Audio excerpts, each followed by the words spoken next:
I knew it was going to be a really fun night with our families at Elevate Fun in Sanford because we got them on the first thing they did. The very first thing they did, it was a ropes course. Yeah. And they didn't want to come down. And I was like, oh my God. Yeah. We've only done less than 1% of this entire space. We're going to have a good night. What's great about that is that their restaurant, which, by the way, we're not talking about the typical kids' place where they just serve like some cheese pizzas. You want a happy sauce? No, it's not like that. Yeah, you want a big menu. old burger. You want a burger with a knife in it. You want a quesadilla. I had a chicken quesadilla. It was delicious. Yeah, I mean, it's a real... I ordered a White Claw. It's a real restaurant with a chef. You know, like they got a guy cooking. Yeah, the restaurant is great. Like I said, great menu. There's a full bar, gigantic bar in the middle of Elevate. We haven't even gotten to the stuff you get to do. Yeah. Electric go-karts, axe throwing, every claw game you can think of, every video game you can think of. Yeah. I'm talking the big-ass Deal or No Deal, the Monopoly, everything. All the games you win tickets, plus their prizes aren't bobo. They have really good prizes. Good stuff. For your kids. Mini golf. Yeah. They have laser tag that me and Max. Do that. Yeah, Maisie. Yeah. Tommy was in there too. And then what was it? What am I missing? Bowling alley.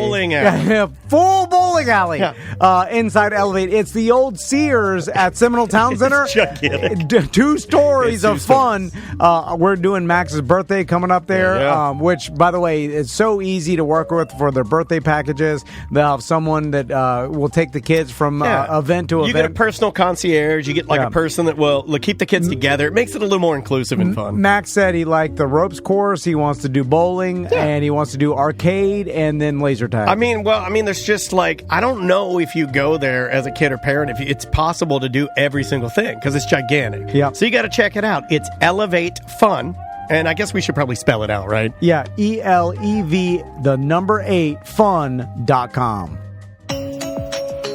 Welcome to A Corporate Time with Tom and Dan. I'm Tom. I am Dan. Our producer Samantha's here. Hey, Sam. Hey. All right, let's not waste any time because we have to handle this gingerly. A man on the road. Get to work. On Zoom with us right now. Yeah. He's currently driving his car, which is a first for us, I think. We've never had this. We've had a comedian in the back of an Uber do an interview, but never driving. And then, we had a smooth-skinned black guy, never ages, MTV. That's all of them. Bill Bellamy, but he pulled over. He was not driving. Yeah. Because he's a pussy. Yeah. That's why he doesn't age. You're a pussy, Bellamy. He doesn't take any chances. Yeah, but on the line with us right now, he's going to be in Tampa. 1 show Thursday, 2 shows Friday and Saturday at Side Splitters. Go grab those tickets. It is comedian Nick Hoff. How you doing, man?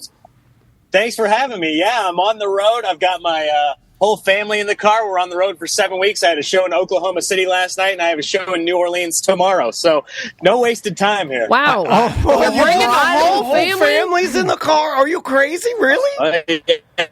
Shut up. There they are back there. Hey, guys. Yeah, watch what we say. There's children present. Yeah. Like, clean up my act a little bit. Hey, guys, good to see you. Hold on, Nick. You bring this your... guy's awesome. Well, I did hear on an interview that you brought your newborn on tour with you, which I thought was insane. But now you're bringing your entire family.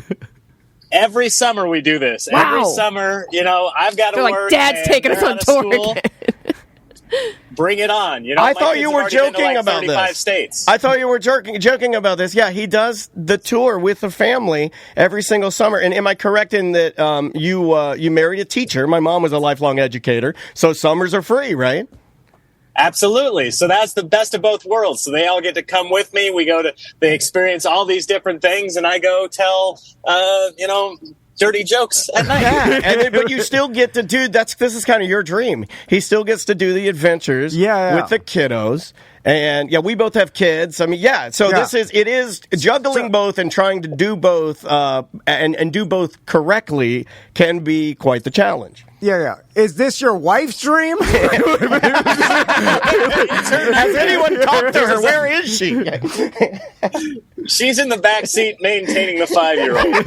Yeah. I was going to say, Nick, this is a dream scenario in my life because I love hanging out with my family. Yeah. We're family guys too, so we totally get it. So, but convincing my wife to go on tour with me with the kids and us go from hotel to hotel. Road trip. And here's the thing, maybe I could convince her to do it flying because now, we fly there, but driving, Nick, with kids. Yeah, that's a lot of downtime sitting in the car. Here's the thing: we're the modern Griswolds, and that's all it takes. Is I married up. My wife's better than me in a lot of ways, but I'm smarter than her, so I was able to trick her. So, Nick, how many miles do you do in the car? This summer is going to be 10,000. Oh my God! What? I seriously, we were preparing for the interview. We're reading articles and we're watching interviews with you. And I heard this in another interview. Totally thought you were just kind of screwing around with the guy you were talking to. You know what? I really admire the fact that you do this. And now, how many years have you done this? You say every year, so this would be year number what? We started with just the wife and I back in 2009 when I went full-time comedy. So she came on the road with me every summer. And then our first kid was born in 2013. And when he first came, he was 6 months old. And just in the back of the car, just like, I don't like this. We're changing diapers on the hood of cars, wherever we could. That's crazy. Sometimes my wife was having to breastfeed in the car seat, which I'm not sure if that's legal or not. I don't think it is. Yeah, I believe that's I think that's really poorly done. Like, you're not supposed to do that. No. So, Nick. Okay, so I've been I'd go on some long car rides and car trips with my family, and I feel like it's cheating now comparatively to 20 years ago, because now I give my sons an iPad or a phone, and I honestly feel like I'm doing something wrong, because I'm like, am I giving them the equivalent of a sedative right now? Because they'll just sit back there. It does fix the problem. They'll look at their iPad or their phone for 5 hours straight and not say a word, and then me and my wife it's solved the hassle of long car trips with kids being bored. Do you have a stance on that? Yeah. How do you handle it? Yes. So as long as you are okay with the fact that you are handing your child the crack equivalent for a toddler. As long as you're okay with that, saying, hey, listen, he's a crackhead, he's silent as long as I give him crack, then that's okay. We try to avoid that as much as possible. We try and give them all the different things. But they still have a DVD player in here. They can watch a movie at any time, which is not what I had when I was growing up when we were going on long trips. Yeah, I didn't even have any safety back there. I was sitting in the floorboard. You would sit exactly seatbelt. What's that? Yeah, I would sit upside down and play with my Game Boy. If we got into a car accident, I would be rocketed through a window. It didn't matter though. It just didn't. It didn't matter. You know what? We didn't have personal entertainment devices, but we could just wander around. My mom had a van, so I remember I used to fight with my brother and sister in the back of the van. Fight in the van. But I was just while she was rocketing down the turnpike, wrestling matches in the back. Yeah. We just have wrestling matches. Now we didn't have any phones to watch, but we could wrestle, and you had free reign for the whole back of the car, and so there's a give and take there. So Nick, I want to ask you about because I feel like you have a perspective that other stand-up comedians may not have, and the fact that you've played gigantic venues, huge, massive venues, of course, because you've been on tour, Larry the Cable Guy, and Jeff Foxworthy. And I'm curious. And Larry, we've known Larry from the radio days. We're old radio guys. So we remember when he was doing, the call-ins. I remember working with him at JRR here in Orlando, and he would be hitting up all the radio stations. You'd see him walk in the halls, making 100 calls, becoming a mega, marketing super himself. Rich, businessman. But so I'm curious about playing those gigantic venues and outdoor amphitheaters and and it's gotta be hard, man. What's the difference in just feel and stay? You have to present yourself differently when you're doing a giant outdoor amphitheater in the daytime. Do you have to have a different act? The outdoor ones are a little bit more challenging just because you're competing with so many more distractions out there. People go outside and they're not used to just focusing in on something. So that is a different beast. So in amphitheater, you've got to go out there and you have to command them immediately. And you're really the master of ceremonies at that point. just wrangle, 7,000 people and make them listen, which is a challenge. Whereas a theater or even an arena, they're there for a purpose. They're there to look and their eyes are focused on a stage. That's easier. Give me more people. That people always think, thousands of people, that must be so hard. No, the more the merrier. For comedians, laughter's contagious, and we just want people there to entertain. If they're there, we can do it. Interesting. I always just feel like there's a different vibe. I know, me and Daniel, we did a show during COVID that was outdoor, and everybody was spread apart and stuff. And it was so bizarre. It was during the height of social distancing. It was kind of weird. And then you couldn't get the energy, like the reciprocating energy from the crowd, and it was bizarre because it was kind of like you had to make up what you thought how they were reacting. We kind of forgot how to do it. We're like, And I wonder if that's the way. Is like when there's such a gigantic crowd, or because it's so gigantic, like any sort of energy is amplified by 1,000. Those social distancing shows, that was like going to a rock show where everybody had to sit down. That hurt.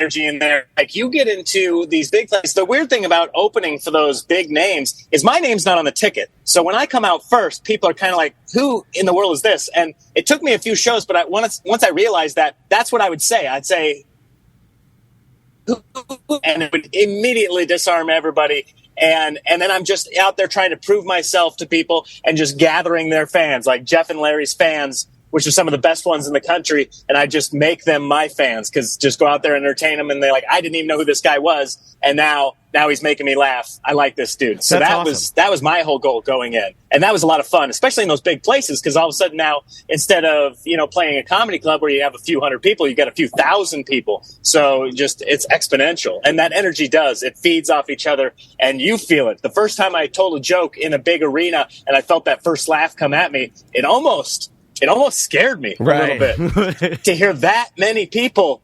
And it's almost like, my ears lowered, and I kind of like, if I had a tail, it'd have been tucked under my genitals. Right. Nick, I'm curious, like, when you do those shows, do you see, like, each time you do a gigantic audience a show, do you see, like, your social media being impacted? Like, do you see real-time numbers change, or, like, all of a sudden engagement with yourself and your own career change each night because just you're touching so many thousands of people at once? Yes. Speaking of my version of crack, it was to get off stage and take my phone off airplane mode and just watch it go. Wow. See all the people that were there in that moment, like 6 minutes ago. Boom. Here's all the people that followed. And they sent you a message. That was cool. See, because it seems no one's ever been able to describe that to us. That's really cool, man. And and congrats, because and again, it must be cool working with two guys that are also known. I mean, obviously we know they're hella funny and successful, but they're also known for being genuinely good and decent people, right? Like, that's got to be different working in entertainment, to work with two guys that I've never really heard anything bad about them. Absolutely. They're just genuine good dudes that just want to talk about comedy and sports, really. Yeah, just normal. The amount of times that I saw them take a moment that they didn't have to give, but they took the moment to, like, interact with a fan that, just had been with them forever or something, just was it melted my heart several times working with those guys for those several years. And so they are great dudes. And we've all worked in entertainment with the turds, the guys that you're like, oh, this guy sucks. Like, I don't ever want to work with them again. And I've turned down those gigs where I'm like, I'm at the point in my career now where I can choose. If I don't want to work with somebody, I don't have to. And so, it's always great when you can work with the good guys. Although it does seem like, just from doing this for so long, like, we've met all the comedians that come through town and stuff, and the vast majority of 99% them are super nice people and, like, cool to hang around. And it's like, well, it makes sense if, like, could be because they're being interviewed. True. I don't know. Comedians hanging out with comedians. They're going to act the way they want to act. So maybe, off stage. I don't know if I want to take that bet as far as saying all comedians comedians are good people. No. I would beg to differ. Well, the majority, and to me, that equation made sense because it's like even to have some success, you got to be like okay to hang around with, or like no one's gonna want to book you or give you a gig or want to bring. It's just like I genuinely you have to be a kind of a cool person, right? I would think so. Or your talent has to be so crazy high that it doesn't matter. Like a weekend. You can afford to be When you're the weekend, you can be you can do anything you want because people are like, well, he's just so talented. Yeah, he can take his shoes off. He's drinking chocolate milk out of a shoe. Have you found that, Nick, to be the case? I think with comedians, by and large, you do find that even if they're not a good person, they are fun to be around and they're good to be around. I know plenty of them that are not good people. Well, they're a good hang. It's a good hang. People watch. Yes. Yeah. That's hilarious. So Nick, real quick, what's your social media, just so our listeners can follow you? Everything is either Nick Hoff, which is just Nick, like the name Nick, and Hoff, like Hasselhoff without the hassle. Gotcha. Or if a Nick got there before me, then it's Nick Hoff Comedy. So Instagram is Nick Hoff Comedy, but YouTube and Facebook and all that is just Nick Hoff. Well, Nick, we're going to let you go so you can get back to driving because we don't. You gotta focus. Precious cargo. We had an incident last year where we had a famous comedian that we talked to and we made all the news sources with. We were like his last interview, and we don't want it to be. He passed away in Orlando, and then we were blamed for it. Oh man, that was you guys. Yeah, it was. Yeah. And so we don't want the same thing to happen. We'll be labeled. We don't want to do the Saget. Yeah. The funniest thing we ever did was kill Bob Saget. No, come on. So heavens. It was bad. So, Nick, we appreciate you taking the time to talk to us. And again, you'll be at Side Splitters in Tampa. 1 show Thursday, 2 shows Friday, 2 shows Saturday. Yeah, and if you and your family ever roll through Orlando and need a place to, shower, we're just as clean as a Planet Fitness.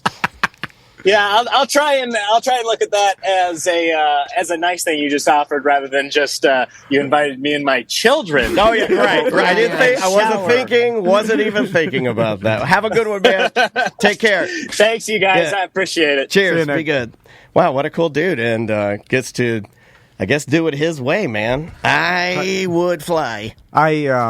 Yeah, think about that. So every summer he does a road trip with his family when he also can compare that to being on Larry the Cable Guy's private jet when he goes on tour with him. Private jet. I'd be like, name it? Kids can stay home. I'll take the private jet. I think he must really enjoy it. Yeah. He's like you. You look at it as a road trip with your family. Now, did you see him sitting back there in the little chairs? How is what? Because he has to go to to cities that he's performing in, not necessarily cities that him and his family want to visit and vacation at. Sure. And you're working all weekend, so all your nights are taken. So the only time you could hang out with your family is during the day. Yeah, and that's a rough schedule. I think he's doing the age out thing. Somebody in the chat I'm looking room. at his schedule, and it's like every day he's working. And then so you're doing something fun with your family during the day, and then you got to perform at night. And he can do it because he's not I don't think he's a boozer, and he's never done drugs. Oh, he says he's never smoked a cigarette.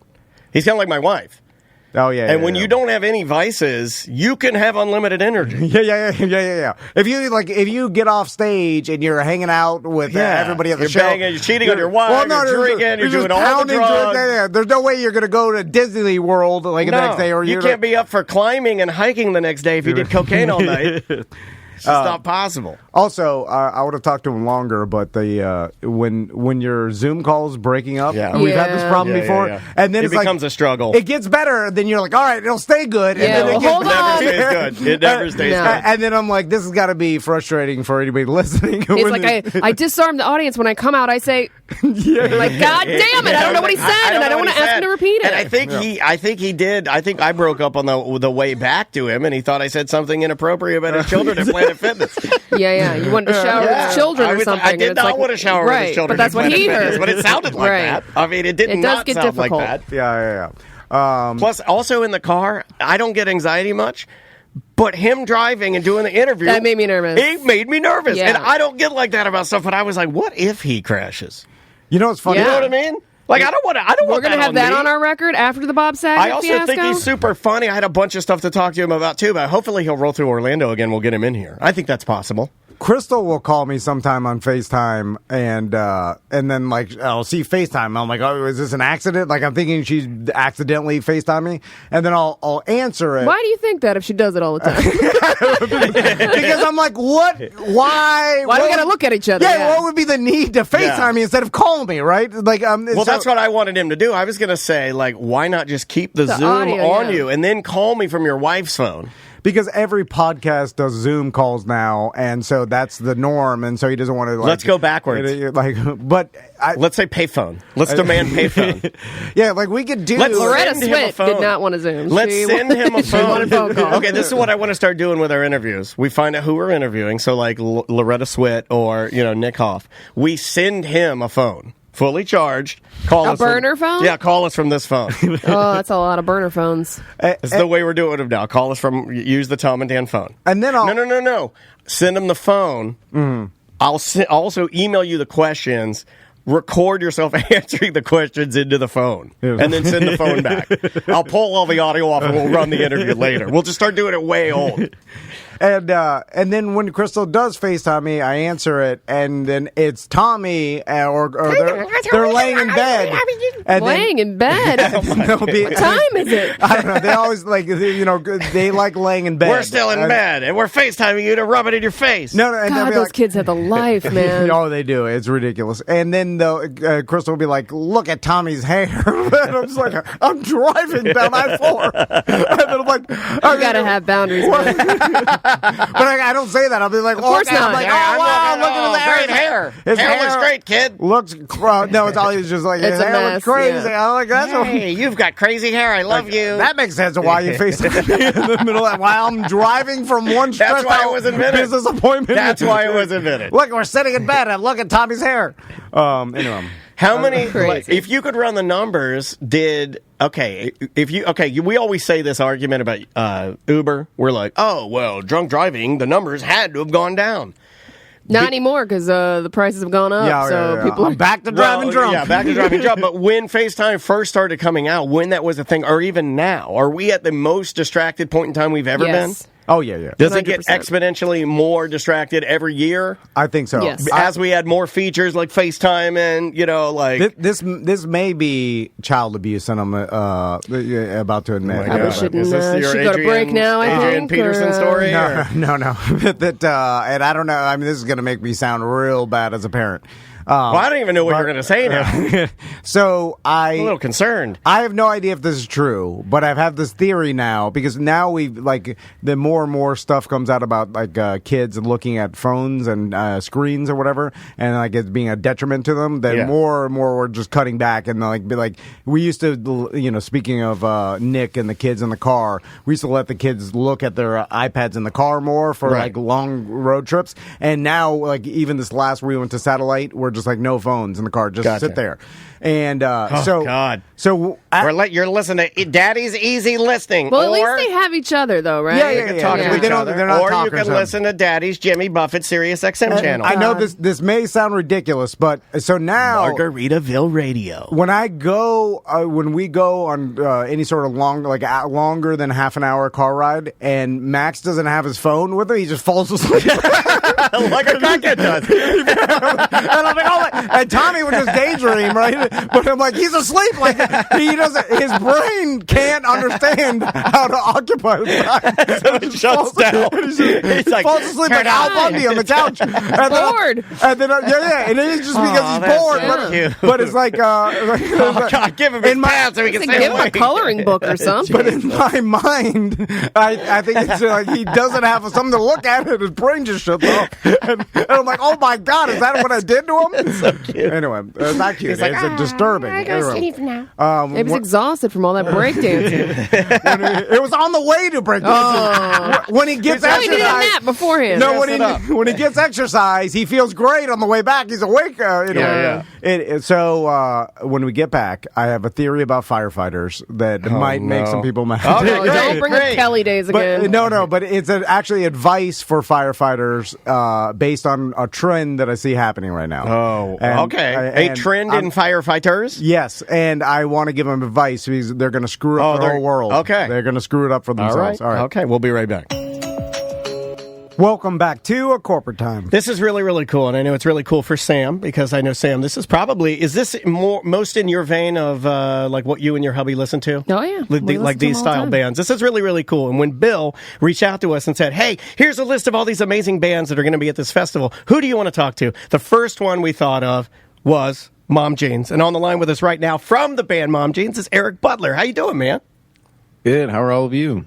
We are a little wet. We are in a little rainy. The storms are coming towards Orlando, and you're going to be in Jacksonville and Clearwater. Yeah. So, for those of that are listening, I know a lot of our listeners love your band, so they're going to definitely want to go out there. The lineup for the Sad Summer Festival 2023 is just positively disgusting, with Taking Back Sunday, The Maine, you guys, Hot Mulligan, a lot of other bands. Head Automatica. I've tried to see that band I don't know how many times, and every time they have to cancel. That's one of Tom's friends, Andre's favorite bands. And really? He put me on Head Automatica. So thanks again for the time. Where are you at right now? Are you touring or? No, I'm at home right now. I'm in beautiful, sunny San Leandro, California right now. I feel bad that we're bothering you on a full day off, or like. No, it's all good. I have plenty of time when I'm not on the road. So appreciate it, man. Eric, I was looking through your Wikipedia and the band's Wikipedia, and then I had a question for Daniel and Sam in the room when I was up, because I was looking at the labels that your band's been on, and I was like, what do modern day record labels do for bands nowadays, or what's the business exchange there? I think it's a good question, because we all think of the record label being the big, we all think of like the big metal bands going into the tall skyscraper, and they go in and they're like, we need #1 hits. Get you on the radio, distribute your CD or whatever. Yeah. What is your label? What do they assist you with? So technically we don't have a label right now. Our first 2 albums came out with the help of a DIY label called Counterintuitive Records. Nice. That's headed by Jake Salzer. He's based in Boston, Massachusetts. He's awesome. He's been for years just fronting money and pressing vinyl and helping bands do PR and get their name out there. And he does all the distribution and all the shipping, and helps bands get their music on Spotify and stuff like that. So we initially did that, and with our latest album, we self-released it with the help of a distributor that's called Many Hats Distribution. And we did the vinyl. So that answers your distribution. Record label Wax Bodega. Yeah, because we were wondering how difficult it is to get distributed in North America, Europe, or. Well, what does that even mean? Once it's on the internet, or is it distributed? Well, to make money off the distribution. Yeah. Do you have to set up the different deals in different countries, and how does that work? So I guess to put it super simply, when you look at me and my role in the whole scenario, I just make music. I write songs and I get on stage and I play, right? That's what I love to do. That's what I care about. That's what the guys in my band really love, and that's what we like doing together. And when you are a band of a certain size, or you have a certain amount of listenership, I guess there's a whole infrastructure that has to exist for you to be able to get the product that you're making, whether it be the music itself, whether it be, hard merch, soft merch, vinyl, CDs, t-shirts, all of that stuff. There needs to be a way to get from us. It needs to get made, first of all, and it needs to get to the listener. And, so the distributors, what they really do, similar to, a record label, they'll manage those relationships with Spotify, with Apple Music, with the people who are actually producing the vinyl, with they'll link up a relationship with a merch company or something and help you get a merch store online. All of these resources that it would take me and our staff, whose jobs mostly revolve around touring, it would take us a lot of time and a lot of energy and a lot of insight that we don't really have and that we're not very good at. And it would take a lot of the fun out of it, right? So in our situation right now, the distributor kind of takes the place of the record label, and they do the work. of the record label, and rather than us signing, like a deal with them where we are exchanging like ownership of our music or like ownership of our band, we're just like paying them. Like a flat fee, yeah. Okay, that's what I said. I it was funny because I even guessed that. I said, I wonder if you can just upfront pay a fee to have people, assist you in whatever you need, and then that way it's not any more percentage of your revenue or what you generate. Because you don't want to do that. Because and dare I say, did you expect your band to be? Because your band's exploding. Like everybody says. Huge band, mega band. Heck no, we did not expect that whatsoever. And you have like a super group now. Yeah. With Sam in the band, it kind of feels like you guys have like a modern day super group. Well, it's like a moving amount of it is. members in multiple bands. Yeah, is that hard? Is it hard to juggle the fact that you guys are like really? Listening to other art, we were listening to other articles and interviews with you this morning, and it seems like, you guys really are artists, this is not a money thing. This is not a traditional, this is like, you guys are all about, like, we just want to make as much awesome music as humanly possible. Is it hard to juggle all the different things that you guys want to try to accomplish? Sometimes the cool thing, the amazing thing is that it's like, in our experience, just like the bigger that we've gotten, if you want to call it, like the more resources we have access to, sure, that make the music making and the music performing and touring and all that stuff a lot more fun and a lot more interesting and a lot more accessible. So like in a way it kind of feeds itself as a self-feeding machine. I don't know, it's interesting because like I don't even necessarily like think of myself as like a artist like so much as I just like I feel like I'm just a person. Like I don't know, some like it's not for me to judge, but like everybody gets into music and gets into the industry for different reasons.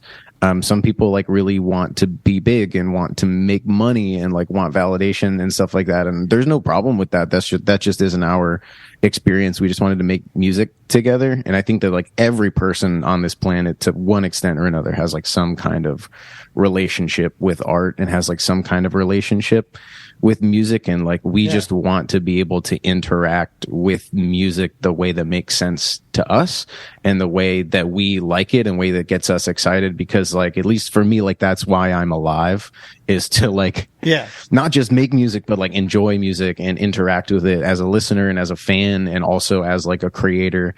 And I think that for us, trying to do things the way that we've done has made the most sense and has kept it fun and has kept it interesting.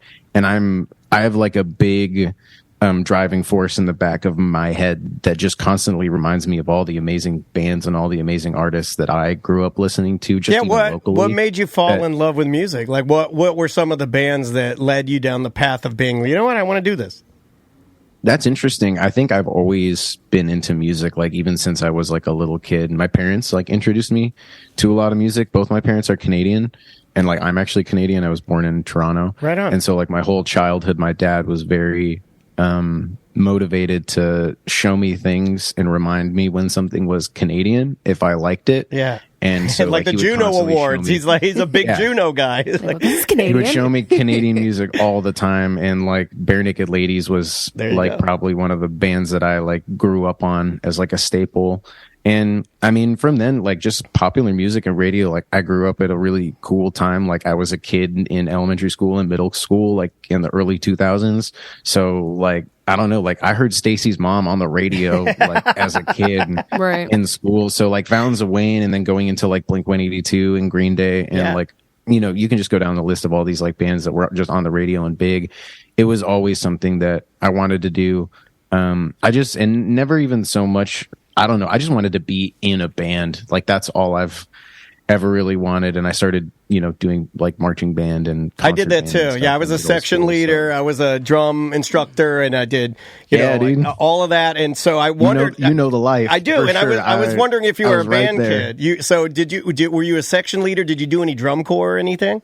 I was a drum major actually for my high school for 3 years. Awesome. Yeah, and then I marched sousaphone in college. You know what's funny is you just said it. I'm sorry, I'm blanking on it. The not the band director, but the conductor. The conductor, on the field was a trombone player as well. So it's funny. That's dope. Yeah, it's funny that, and like, do you still? I mean, the trombone. You know, how many years did you think you were going to do like symphony? Did you think you were going to go to music school for trombone and woodwinds, or? Yes, I did. I really wanted to, but because they love me, because they wanted to see me have money to eat, my family like firmly ingrained into me that was not a good idea. Holy crap, that's what my mom said too. My mom said, you'll starve. You can't do that. It's crazy, right? Because now you are a musician for a living. Like, you're not even using the degree that it's so weird, though, because in a way they were right, because I never would have met Austin if I didn't go to like the school that I went to study what I studied. Okay. But yeah, I wanted to. I was very deep into like jazz band and me too. But so fun orchestra and stuff like that. I did like the all-state California like band a couple of times. I did it all the way. And jazz teaches you. I think you're a better musician because you went through that phase of jazz band. I think everybody, though, you can hear it. Like, I think you can hear the musicians sometimes that you're like, I think that guy was a jazz band kid.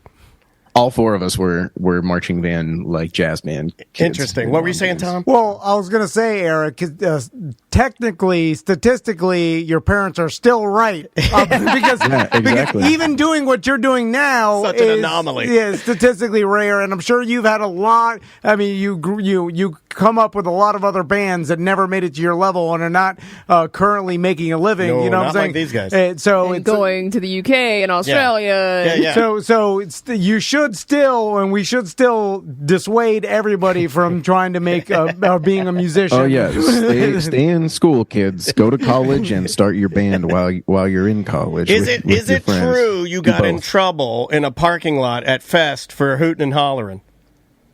Yes, that is absolutely. Why did you? What were you doing? We were just being obnoxious. I guess we were being a little bit too loud, having a little bit too much fun.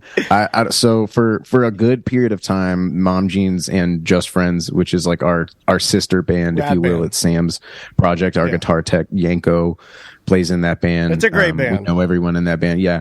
We were like on tour with Just Friends, and it was just like 2 vans, 2 trailers. Like, we took our hometown with us basically. And at times it felt like it was a gaggle of about like 20, 25 people. And anytime we went anywhere and did anything, it seemed to be pretty, just a party. Pretty cumbersome for like whoever we were around. And so like we happened to, I guess there were some other bands in the area who were like trying to sleep in their van because they'd like driven all the way to Fest, and we were not making that very easy for them because we were like blasting Red Hot Chili Peppers out of the back door of the van and like smashing bottles in the parking lot. But isn't that what Rockstar is? It's Fest. It's a punk rock fest. Yeah.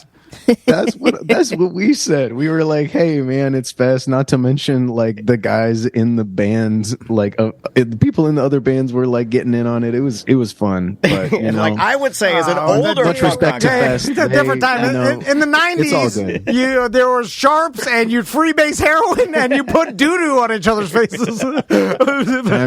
Times have changed, man. It's a lot different now. You got to watch out for what people might say about you on the internet. But no, it was cool. I think like, but at the same time, we don't really, we care, but like, we don't care. Like we're down to like find that line, because it's like sometimes when you're just in a group of like 20 people and you've been like locked in a cage of a 15 passenger van for the last 2 months, you gotta get the lead out. And sometimes that happens to be the parking lot at Fest while someone else is trying to sleep in their van. And then you apologize. What's your wrong place, wrong time. And you say, sometimes you don't get the opportunity to apologize, and sometimes you do. And when you do, you apologize. That's an honest answer. Eric, I'm curious because you did come up, and like, you know, I'm a generation older than you, and so I was listening to punk rock in the '90s, a different, we're the pre-social media, Pennywise, Face to Face, Sick of It All. We're those guys, because I'm 47, he's 41. I mean, And then I saw, and like, we were talking earlier about going to NoFX, like last tour or whatever. here in Orlando, and I remember when like Fat Mike got in trouble for saying something on stage, but it's like this guy's been saying like over the top ridiculous shock jock stuff. He's that guy. Because that's the punk rock, and then it was like, oh, we're at a punk rock show. Whatever they say, they'll say anything, you know, and the more offensive the better because it's a punk rock show. And then we saw where all of a sudden like social media reached the point where like they filmed him saying it, released it on the internet, and then he had to apologize. Right. And then I was like, whoa, angle. I never thought I'd see that happen. Yeah. And then it's like, well, of course that does, because everybody's got cameras and like everybody's now talking to each other, and you got to watch what you say. And it's not and the world evolves. And then you're like, you're not in a punk rock club where like it all stays there. Right. What happens there stays there. Now it's like whatever you say can be filmed and put out there. And I'm curious, like coming up as a band, like you have to watch that because everybody's talking to each other. And like, what were some of the like things you had to navigate even coming up when social media was already popular? I mean, totally. I mean, if anything, I think Mom Jeans has probably like solidified ourselves as one of the more like sensitive, like not wanting to step on toes, like trying to do and say the right thing, type of band. Just because like all four of us were pretty sensitive, like insecure people, and like to like in the most simple terms, like I don't want people to like think I'm a bad guy, and I don't want people to be uncomfortable around me. Fair. Like I truly just as a human being, like I want to seek out like genuine, thoughtful, like real connections with other human beings. That's why I'm in a band. That's why I make music. That's why I love touring. And I don't want to create any barriers for myself. To like make people like want to talk to me or like want to be friends with me. And I think when you take that to the context of like having a platform and like having people like giving you their hard-earned money and like their time in exchange for like a performance or like you speaking your mind on the microphone, I think it's important to think about what like kind of message you're sending and what things you're choosing to spend time talking about.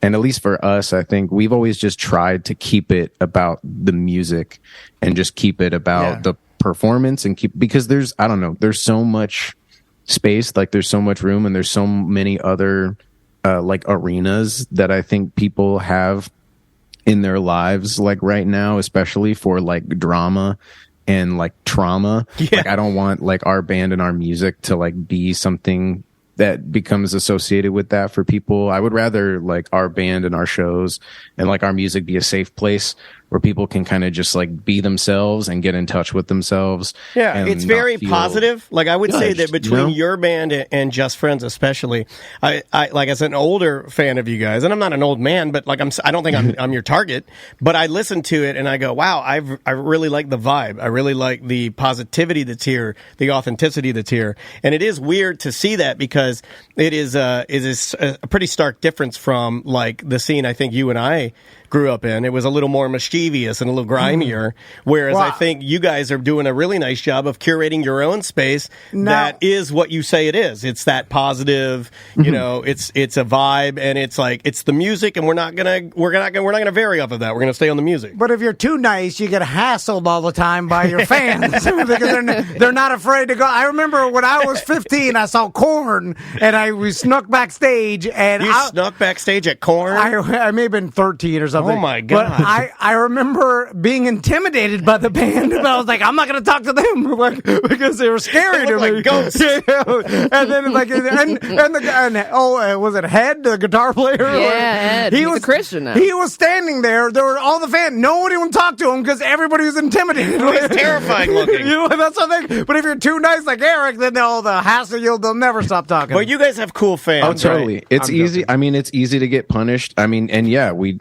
have, you know, in a way probably cultivated somewhat of a fan base where people definitely feel comfortable speaking their mind like on Twitter, and they definitely feel comfortable hitting the DM and like reaching out if they've got a grievance or something like that, you know.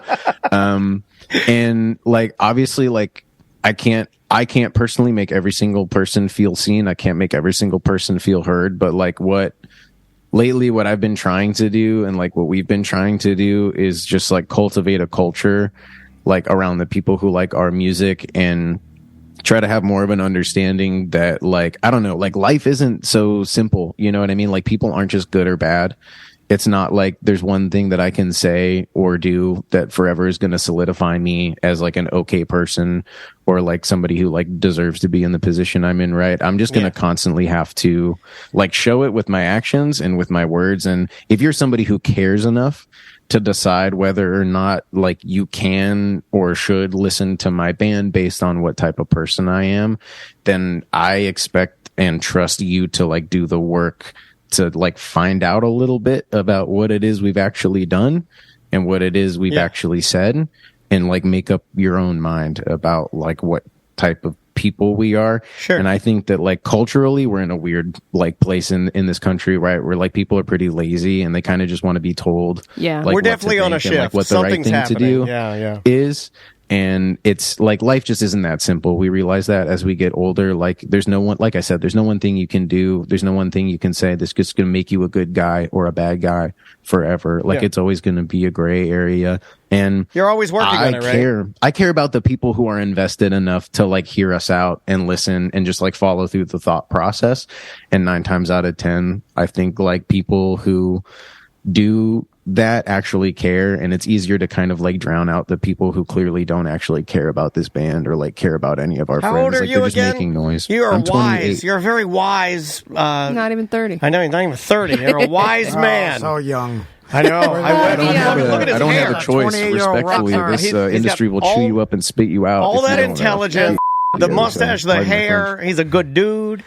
Eric, like for new fans of Mom Jeans, I'm curious that if they go to a show or like find you, and then because your name is, you know, it's a super popular, it's fun joke fun name. about moms. Put the period on it, though. I get mad when you don't. You know, like Put the period. I'm trying to figure out like when the I guess the height of the Mom Jeans joke. 2003, Tina Fey. I looked it up. Well, also, Mom Jeans came back as an actual fashion trend. So, but I'm just, guess we didn't see that coming. Yeah. I'm curious. Yeah, you guys made all the right choices. But if people expect your songs to lean like towards jokey or corny, like a funny they're not lyrics? at all. They're not at all. Have you noticed that? I'm sure you have, right?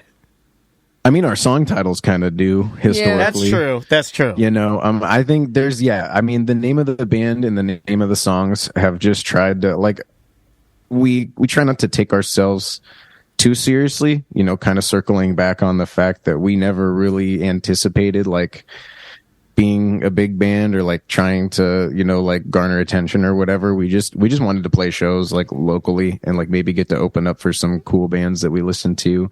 And I think that like to us, having a funny name, having like funny song names just was kind of disarming, and kind of like was our first initial step to just like let people know, like, yeah, like we don't take ourselves super seriously. Yeah. Like if we make a mistake or like it's a pressure release, like, right? If it seems like we're just like messing around, like we probably are, and that's okay. Like we're all here to have fun. And I think at least where we're from and like where we grew up, that was something that seemed to be missing a little bit. And that was something that I kind of took with me from listening to like ska music and like early punk rock music. It was just like this very like cathartic, like screw y'all, like we're just here to have a good time. It was a good time. It's fun. Ska's fun. And we're just here to dance and like run in a circle, you know. And I think that we wanted to keep that at the forefront of like what this band is. And I think that energy still shines through. Like we definitely like encourage people to just kind of show up and get silly. Your shows are wild, especially Sam added a little more. I mean, I think Sam's even put you guys in a category. It's even wilder. Your shows are like, they bounce. You guys are bouncy boys. Although it would be really funny if you took yourself too seriously and then like, you show up at a and like Mom Jeans is sitting in their tour bus and refuse to play.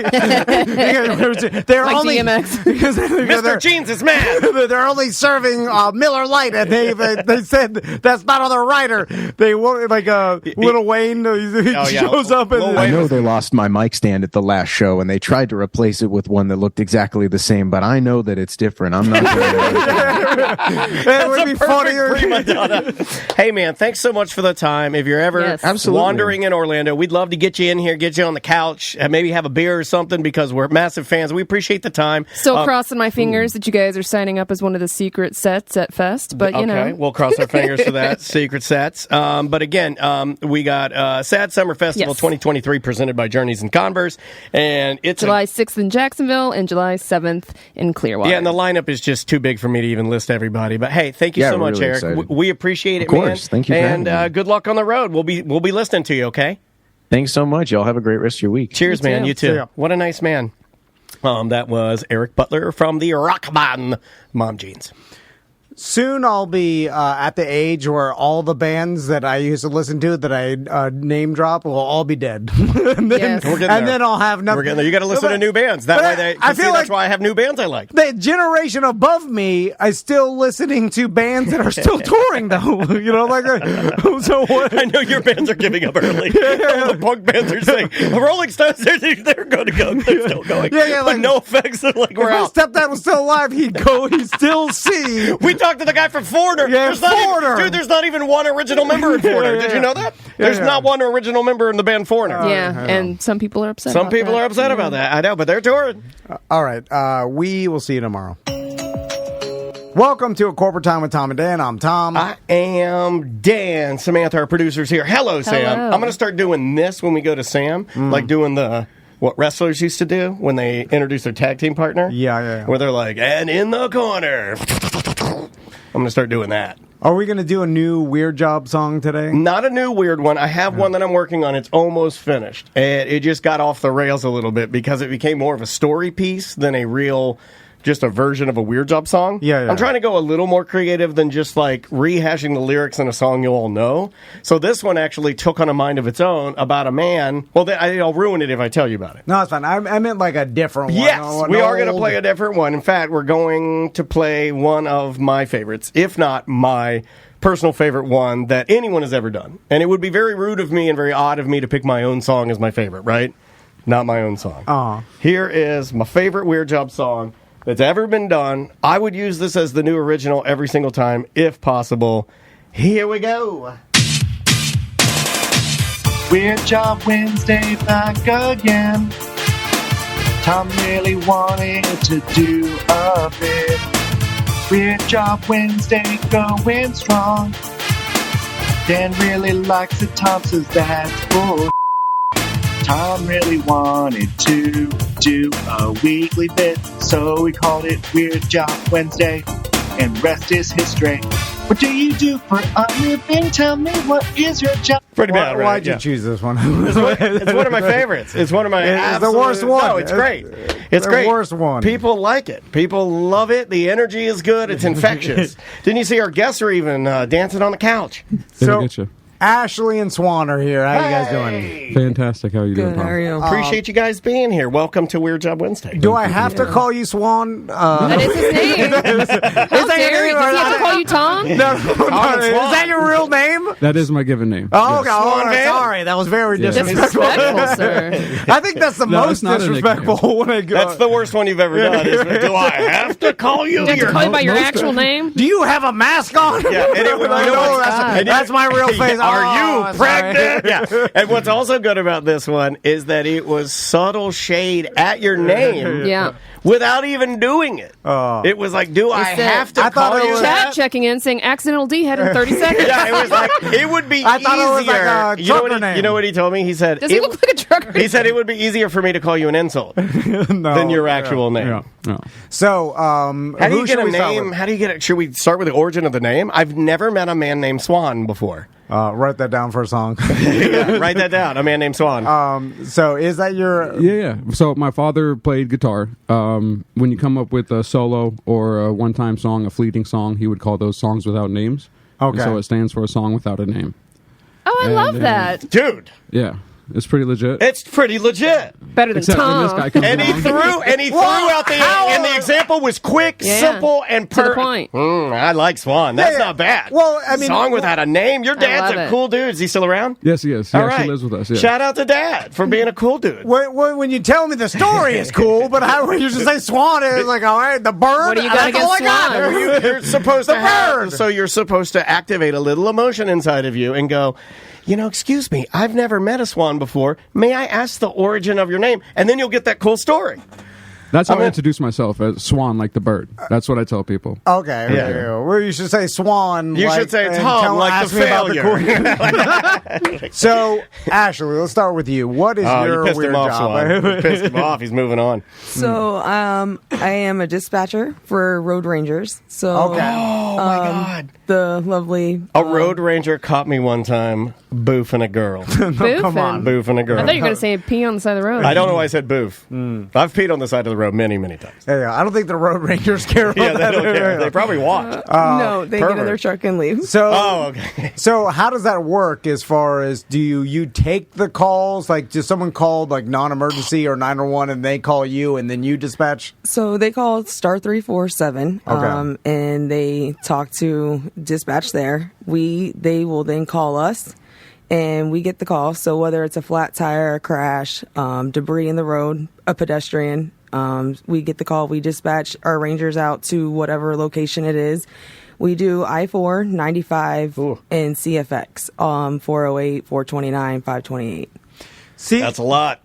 Swan is doing something now that my wife has begged me to do. Our entire Hold her. He's holding her. He's Look at this. This guy's a stud. He naturally. Yeah. He can tell she's a little nervous. Yeah, so he's trying to comfort her down. Yeah, that's what, a good guy. I saw what Swan Crystal over wanted Take a note for Swan over Tom.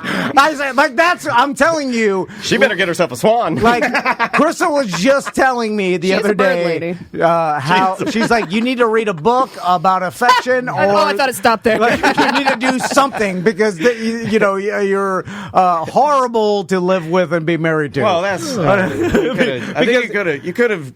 I mean, you could have kind of shaved the edges off the last part. No, right? no. I mean, she's like not telling. That was blunt. She's not saying those words, but that's what how she's saying. But is that how it makes you feel? Because that would make me believe that's how she there's emotion. Okay, fair enough. It's in her core. And then, but welcome to Weird Job Therapy, and we're glad you're here. You see you're how helping us out here. It naturally came to Swan to reach over and rub his wife's leg and comfort her. Like the whole time he's been like there as an ally. As a warrior to his gatherer, if you will. He knows that she. But then that's inside Swan. Like it just he did instinctually does that. He didn't even think of that. You weren't thinking about that, were you? That's the song. Yeah. Like Like if you exactly. Inside of him is a song. Yes, Tyreek Hill, and he's riding it with his life to run to get you something. I mean, that he just runs fast. Yeah. You know what I'm saying? Like it naturally comes to him. Okay. Anyway, so back to Road Ranger. How many Road Rangers are in a given area? I don't know. How many do we have? Because I feel like there's one per every 50 miles. I feel like they're super rare. So from Osceola County to downtown, we have 3 Rangers. 2 that roam from about mile marker of like 58, which is down in Osceola County. Is this I-4? Yes. Okay. Then it runs up to downtown, which about 408, you got 3 Rangers. Nice. And then from downtown to I-95, you have 3 more Rangers. And then 1 that roams in downtown. He just does downtown only. Okay. Like in the that city? poor guy. Yeah. That's a hard one, I bet. Ooh. Being the downtown ranger, I feel like that's hard. So It's like being Red Ranger in the Power Rangers. Also, like, think about statistically how dangerous it is It's a dangerous as a road job. ranger. Yeah. Like, so this is one of our more danger. Well, not you're the dispatch person, which not a lot of danger. But a road ranger, I feel like there's a ton of danger. Yeah, because you're stopped on the side of the road. People aren't paying attention. They're on their phones, and then they just run into it. Now, how often does that happen? And then are they trained to? I guess they put out the cones and stuff. Like, what are the safety? So they set protocol? up MOT, which is the cones. They set up around behind their truck and in front of their truck if they can, and where they're working. We do put up signs as part of my job. We do put up signs that the DMS is digital signs on the highway that let you know. Silver alert. Yeah, silver Yeah. alert. A lot of silver that? alerts. You get to do that? We do put those That's up. cool. Purple alerts as well. You'll see those every so often. Missing children.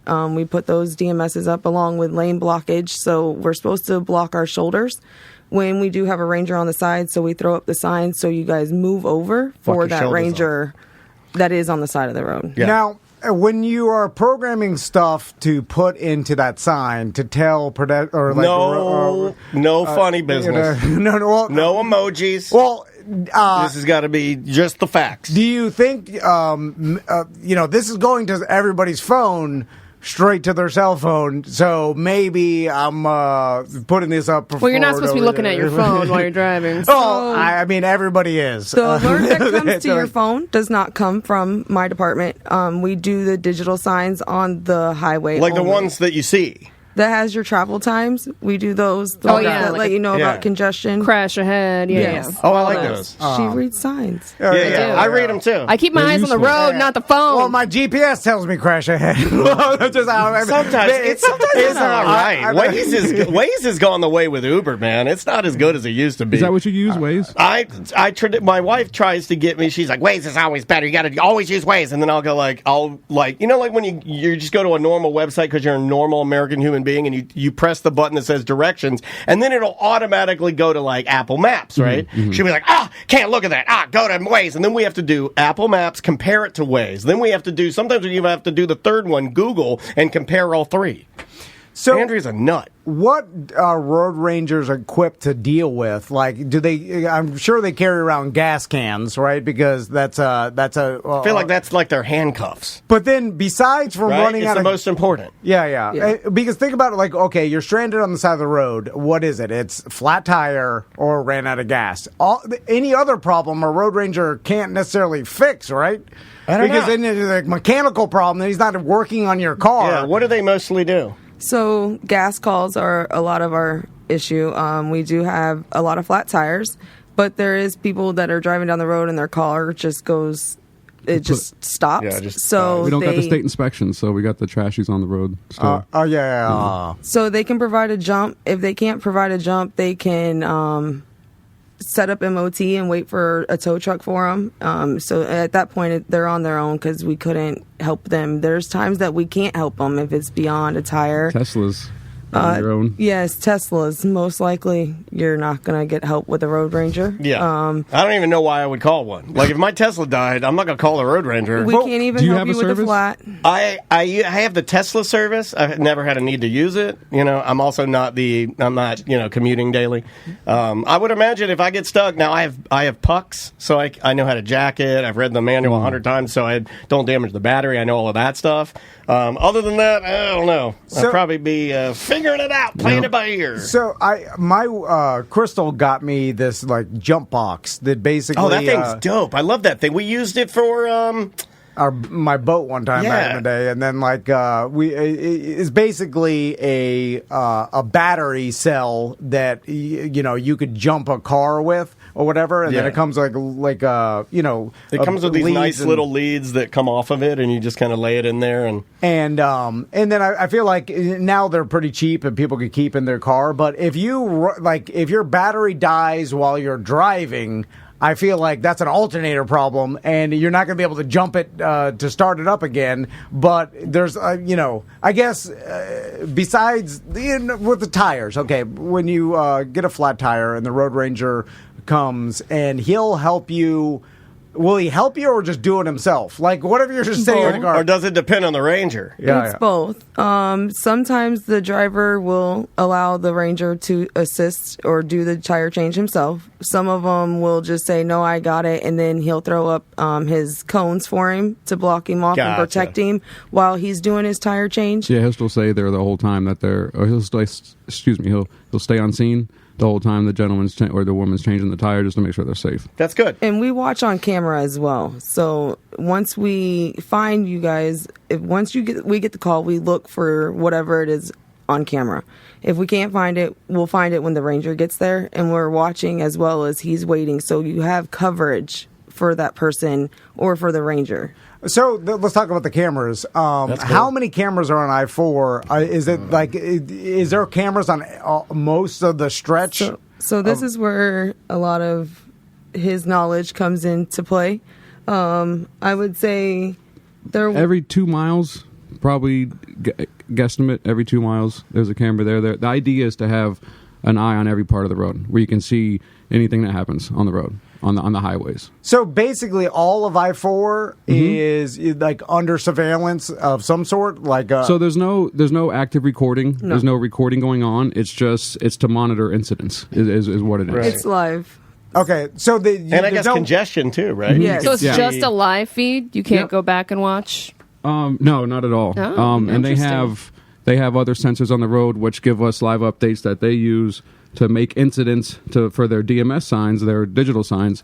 So we have sensors that constantly count the cars on the road, the speed on the road.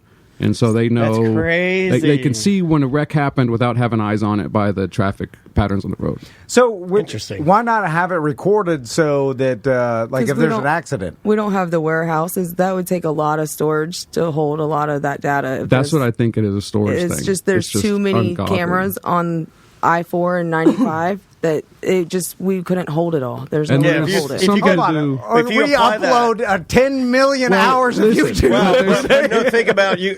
I'll help you with that. File size. You'd have to know file size, and what they're doing, and with those cameras is and it's 24/7. multitudes bigger than what we 365 days a year. You know, we buy a new laws, hard drive about every 2 years.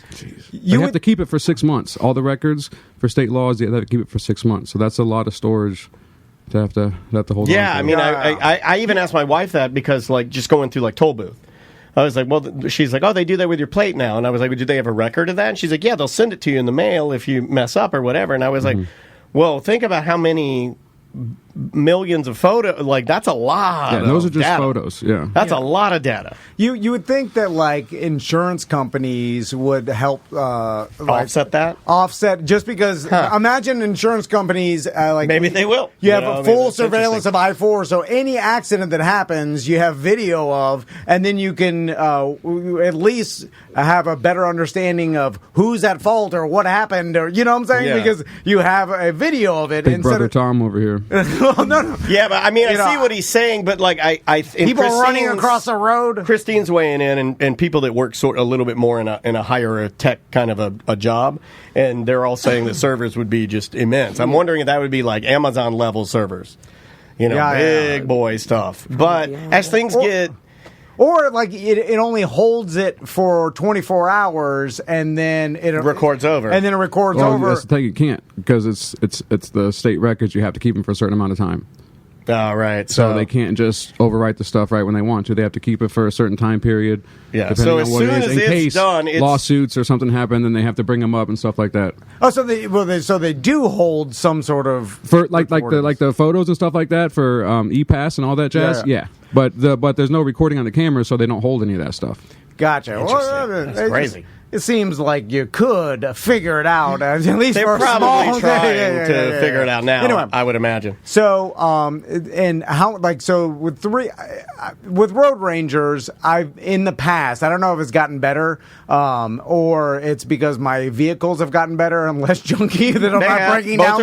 Both are true. But I remember in the past when I was always breaking down with my truck, I wouldn't even bother calling Road Ranger because in my mind I thought that I'd be waiting there forever because there's only, I would tell myself there's only a couple, and most likely if I call them, it's going to take 2 hours. I've only done a Road Ranger twice, and they found me before I ever called. So I mean, that's a good, pretty damn good. You guys do a good job. That's their thing. They get assigned mile markers, whether it's on I-4, 95, 429, or the 408. 528, there's only one Ranger, and he does the CFX side. The other part after you go past 520 becomes the 95 side. Gotcha. So we have one Ranger out there, so they roam. But when they're supposed to be doing loops. So they start at their beginning of their route and they travel it. So whether you had just stopped to use your phone or to make a call or text, they're right there finding you. They find you before anybody can call in, and people passing by will call you in too. See you sitting on the side of the road and call in your make and model and tell them that I don't know what's going on, but they have their flashers on. That's a good Samaritan. Yeah, I would never do that. Yeah, you would. You do nice things for people. I'd stop and help them, but if I'm driving by, I would just assume. Well, you wouldn't think to do it. You would do it, but if they needed help, I would stop and help anybody. But I wouldn't think if they were stopping with their flashers on, I would think either they called or someone else did. I wouldn't do it. You see what I'm saying? Yeah. Like I would. I don't know if that makes me a bad person, but no, I just think it's not a thing. I just thought something you think about doing. And again, going back to the way that blue truck of yours probably has you still treating your vehicles the way that you always felt in that truck. You know what I mean? Like I never think about breaking down anymore. Like you were conditioned in that thing, and man, when we rode in it, I was like, "Here come the Rangers." Is there any person out there that egregiously uses road rangers as friends? Use them as your friends. Well, I just like their car is. It's Jerry again. Jerry, no, it's bad. It's the old man. He doesn't have any buddies, and he just keeps faking to break down. So Jerry, the road ranger, will be his buddy. Like, is there a limit to how many times you can call road rangers? For certain services, yes. For gas being one of them, you can't abuse the system. It's free to you guys to use it, but not to give you a gallon of gas. It depends. Essentially, can I call every morning and they give me free gas? Every free day gas for life. Because we keep track. We have what they're called events. So in the event, all the road rangers. You're killing Swan, by the way. They take. You know what? I love Swan. Swan. Oh my God, he said he loves somebody. You can learn a lot from him. He just sat here and laughed hard at all. You need your own Swan. So we keep track of your tag numbers, and it pops up to say that you've been stopped 3 times. Well, we can see what those 3 times would have been. So if it's gas within the last couple weeks, we're going to tell you no. You'll pull. The road ranger will pull up and be like, "No gas for you." I was just here. We will tell them that this is your last time. That you get one squirt. We can't help you. We cannot continue to keep doing this, but we're here to help you. Normally, we give a gallon. Using it. I'm giving you a quarter of that today, and I hope you've learned your lesson. Gas, but you won't get it again if you try it the next day. I like that. A week later. I like that. Now, what if a road ranger gets on scene, is filling up the gas, and then notices within the car that the guy's very nervous, and in the small little man, very nervous, and in the back of his Tesla, what appears to be the body of his wife, who had been El Kabonged on the head. Does the road ranger then just? Wait, first they'd be like, "I'm putting gas in your Tesla," and then I feel like I'm minding my business. I gotta go to Jersey myself for lunch. I'm not on the Tesla. I'm on Andrea's car. Oh yeah. It's a SUV. Does he he's not reporting crimes or anything. That's none of his business. How does that work? Well, I'm sure if he saw a dead body in the back, he's going to tell us. I think he's going to report. He's going to ask us to get law enforcement involved. He's going to be like, I think I need more than gas here. Now, there's times that the Rangers will roll up on crashes before they're even called into 911. So we will be he'll radio into us. First responder right there. And then we will then make the call to fire rescue and to law enforcement. Welcome to A Corporate Time with Tom and Dan. I'm Tom. I am Dan. Samantha, our producer's here. Hey, Sam. Hey. Plug your podcast real quick. If you're like me and you run out of podcast stuff to listen to, and you want a darn fine, good local podcast to listen to, you can listen to Semantics. Yeah, you can go to semanticspodcast.com and find everything there. We also have a Patreon, patreon.com/semantics. That's what I'm talking about. And our Twitch, twitch.tv/semanticsmedia. Boom. So go and help out. So what's this Liquid Death song thing? Well, I mean, most people know Liquid Death. You may love it. You may not love it. You may not even care, right? Because most people, water's water, right? Yeah, canned water. But, but there is some practicality to the cans, right? Having a little more aluminum in your life and a little less plastic, not necessarily bad. Yep. But they've always sort of been like the champions of really aggressive and strange, ironic ad campaigns. Yeah, marketing. Yeah, their marketing is for water, yet they have the most aggressive, funny, tongue-in-cheek aggressive, I would say, marketing campaigns that I've seen. And they have the aggressive can with the old English font on it and the dripping skull and blood everywhere. Yeah. Well, let's be honest. Their whole company is marketing. Yes. Because even though their water is good and everybody that likes Liquid Death, perfectly fine. It's fine, but it's not really the water. No. That's some other products, but I still wouldn't say that the iced teas, even though I like them, I wouldn't say that that's, their moneymaker is the water, and it's because of their aggressive ad campaigns. Yeah. So I just got an email while I'm sitting here because, as you buy this stuff, and we've bought it before for the studio, you get on the email list where they send out this email, and I don't know how I missed this, but one of the best marketing ideas I've ever heard of, it's volume 3 of these albums that they put out called Greatest Hates. And let's see, I think I got this one loaded up for us here. Now describe what it is. Okay, so basically what Liquid Death, the company, the aluminum canned water company, has done is they've taken the most aggressive quotes from celebrities, from different people. Maybe these are emails that have been sent in to them. Comments on social media, Twitter, Instagram, TikTok. They take all of that, and then I think they give these aggressive, maybe some even hater comments to bands, to musicians, and then they have them record really good songs about it, and then they put out albums. So we're on volume 3 of Greatest Hates, and this first song this one says, worst name for a water company. Now, this one was from Jason Ellis, the broadcaster and skateboarder, and Tony Hawk. They have a podcast called Hawk versus Wolf, I believe, and on this podcast at some point, I believe this is what was said, but they're going to put it in a musical form. Now, this is one of the ones I can play because if they're taking a lot of this from social media and podcasts, it's going to be uncensored. Yeah. So this first one, I can play a little bit of it just to give you an idea. This is called Worst Name of a Water Company Ever. What band did this? It doesn't say. It's all under Liquid Death.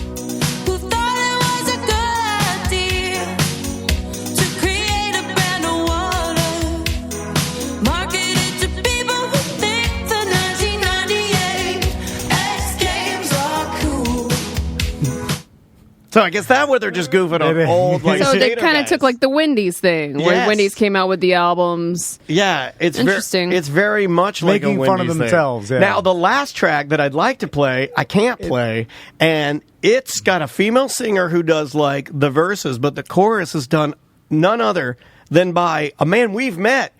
Mark McGrath from Sugar Ray guests on the final track on Greatest Hates Volume 3, and it's called Before I Drink Aluminum Canned Water, I'd rather cut my own you-know-what off. And Mark McGrath. And he sings the hook on it. But I can't play that one because obviously we're on the radio. I mean, you can go to Spotify right now and check it out. But I really think it's brilliant. And they did it. I mean, it's a full album. I mean, each song is, a couple minutes, a minute and a half long, something like that. But it's a really smart idea. It's kind of like when Kimmel used to do the mean tweets, where the people would read their own mean tweets. Yeah. I like it. It's brilliant, and it got me thinking even more than just this. And I've seen some people do marketing right, and what I say is right is like they'll either poke fun of themselves or the product, and then it'll go viral and get a ton of exposure, right?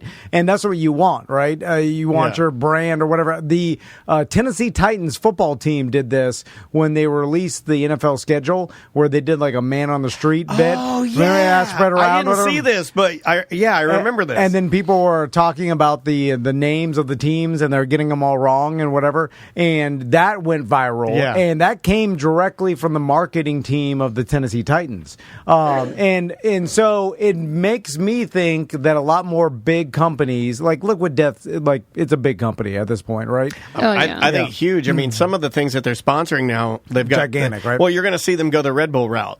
Yeah. And you are seeing them go the Red Bull route. And they stereotypically, and just because we know this because we've like even looked into Liquid Death marketing, they don't pay really like marketing agencies and go traditional route. Sure. They do a lot of non-traditional stuff. Yeah. And it seems like companies will put more money into hiring creative people to come up with ways they can go viral on the internet, because like you hire a couple $100,000 employees to work all day long to and then they hit one. Yeah. It could be worth $10 million worth of marketing, right? Is there if it goes viral worldwide? 100%. Is there a single focal point of a owner or a person on Liquid Death?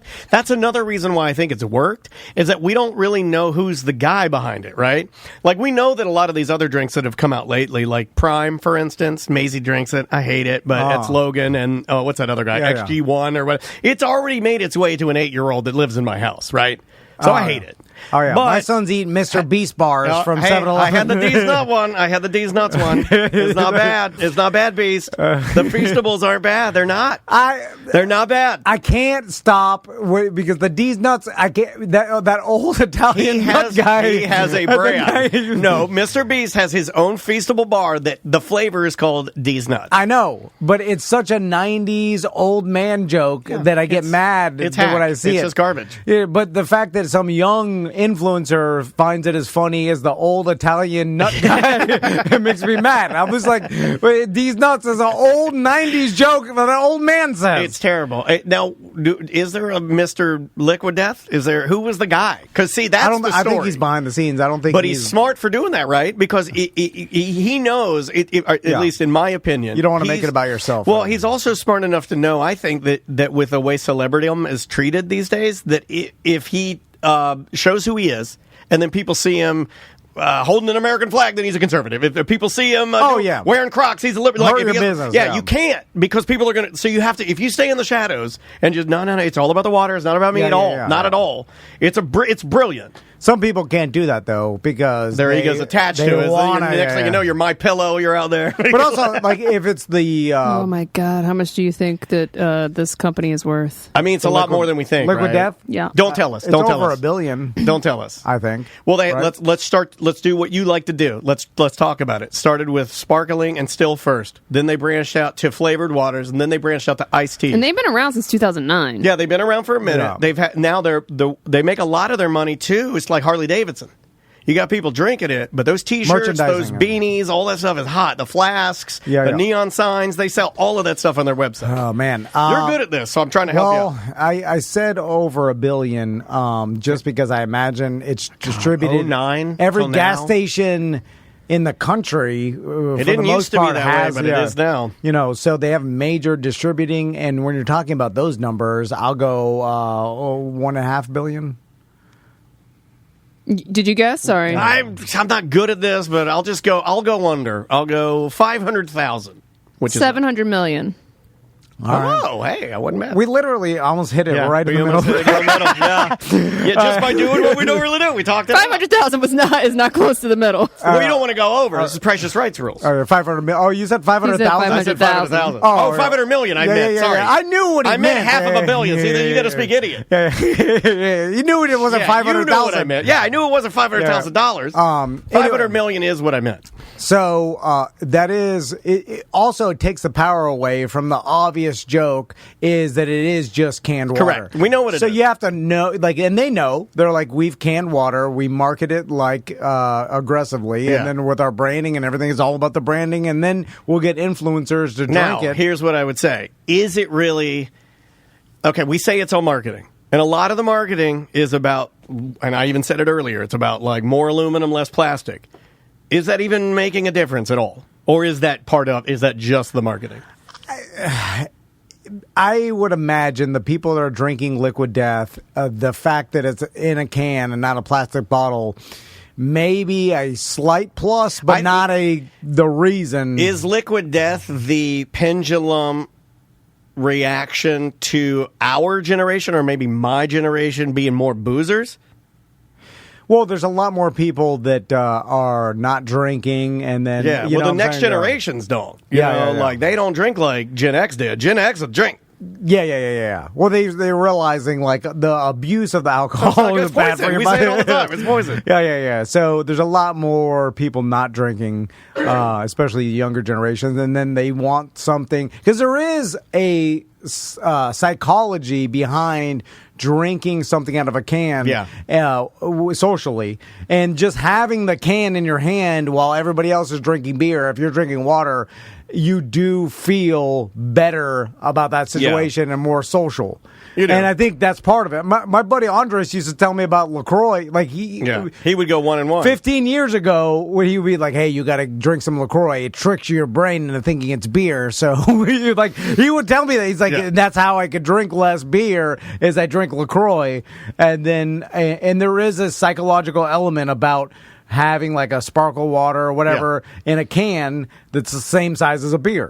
Especially if you're addicted to holding cans of alcohol that look exactly the same. Yeah. Like if you quit smoking and then you had a fake candy cigarette, like it does help. It really helps. That's why Trav called Mr. Toothpicks for so long. Toothpicks works. Yeah, same thing. It's oral fixation. I think toothpicks look cool. My buddy Scott White does a toothpick. He's an artist. He looks cool. When Trav does a toothpick, I think toothpick looks cool. I got a tattoo by Scott White. Scott White rules. He's from DeLand. He's my buddy. So let me walk you through what I'm doing this afternoon. God. And you just heard a little bit of it. I heard a little bit of it. I heard a little bit of it. But when you say bring your own hose. Yeah, I've gotten to a point where I avoid that room when you're on the phone. I thought you had an outdoor shower. No, he says really, really scary things on the phone sometimes to people in really shady dealings. And then you do this thing where you'll have your phone up and you kind of cup around it like this, like you're telling the effing secrets to the guy or something. I don't want you guys to hear. Yeah, that's what it feels like. Go outside. Yeah, they go outside. Plus, you're scaring it's better reception out there. Go sit in your truck like an old man. Yeah, and you're scaring us because you say weird things about like, oh, I'll meet you there. Oh, I'll meet you on the corner. I'll bring my own hose. I'm like, what the hell? Why do you need a flashlight? By the way, the fact that it's hot outside, this plays into my story I'm about to tell you, which is going to be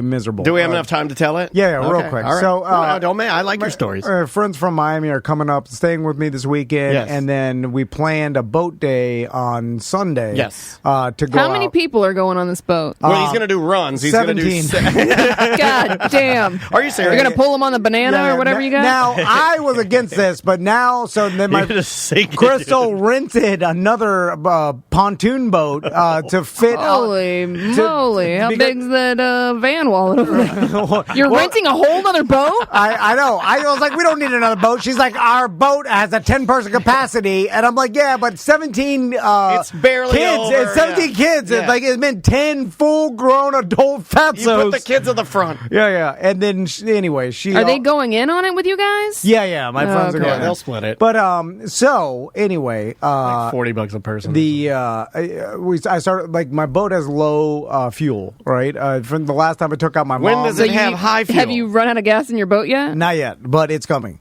And so since it has low fuel, and I noticed how much fuel, like towing. It can leak it out of it as you tow it down the road. It's spraying. No, like towing tubes burns a crazy amount of fuel. Why do you think my father never towed us on tubes? Yeah.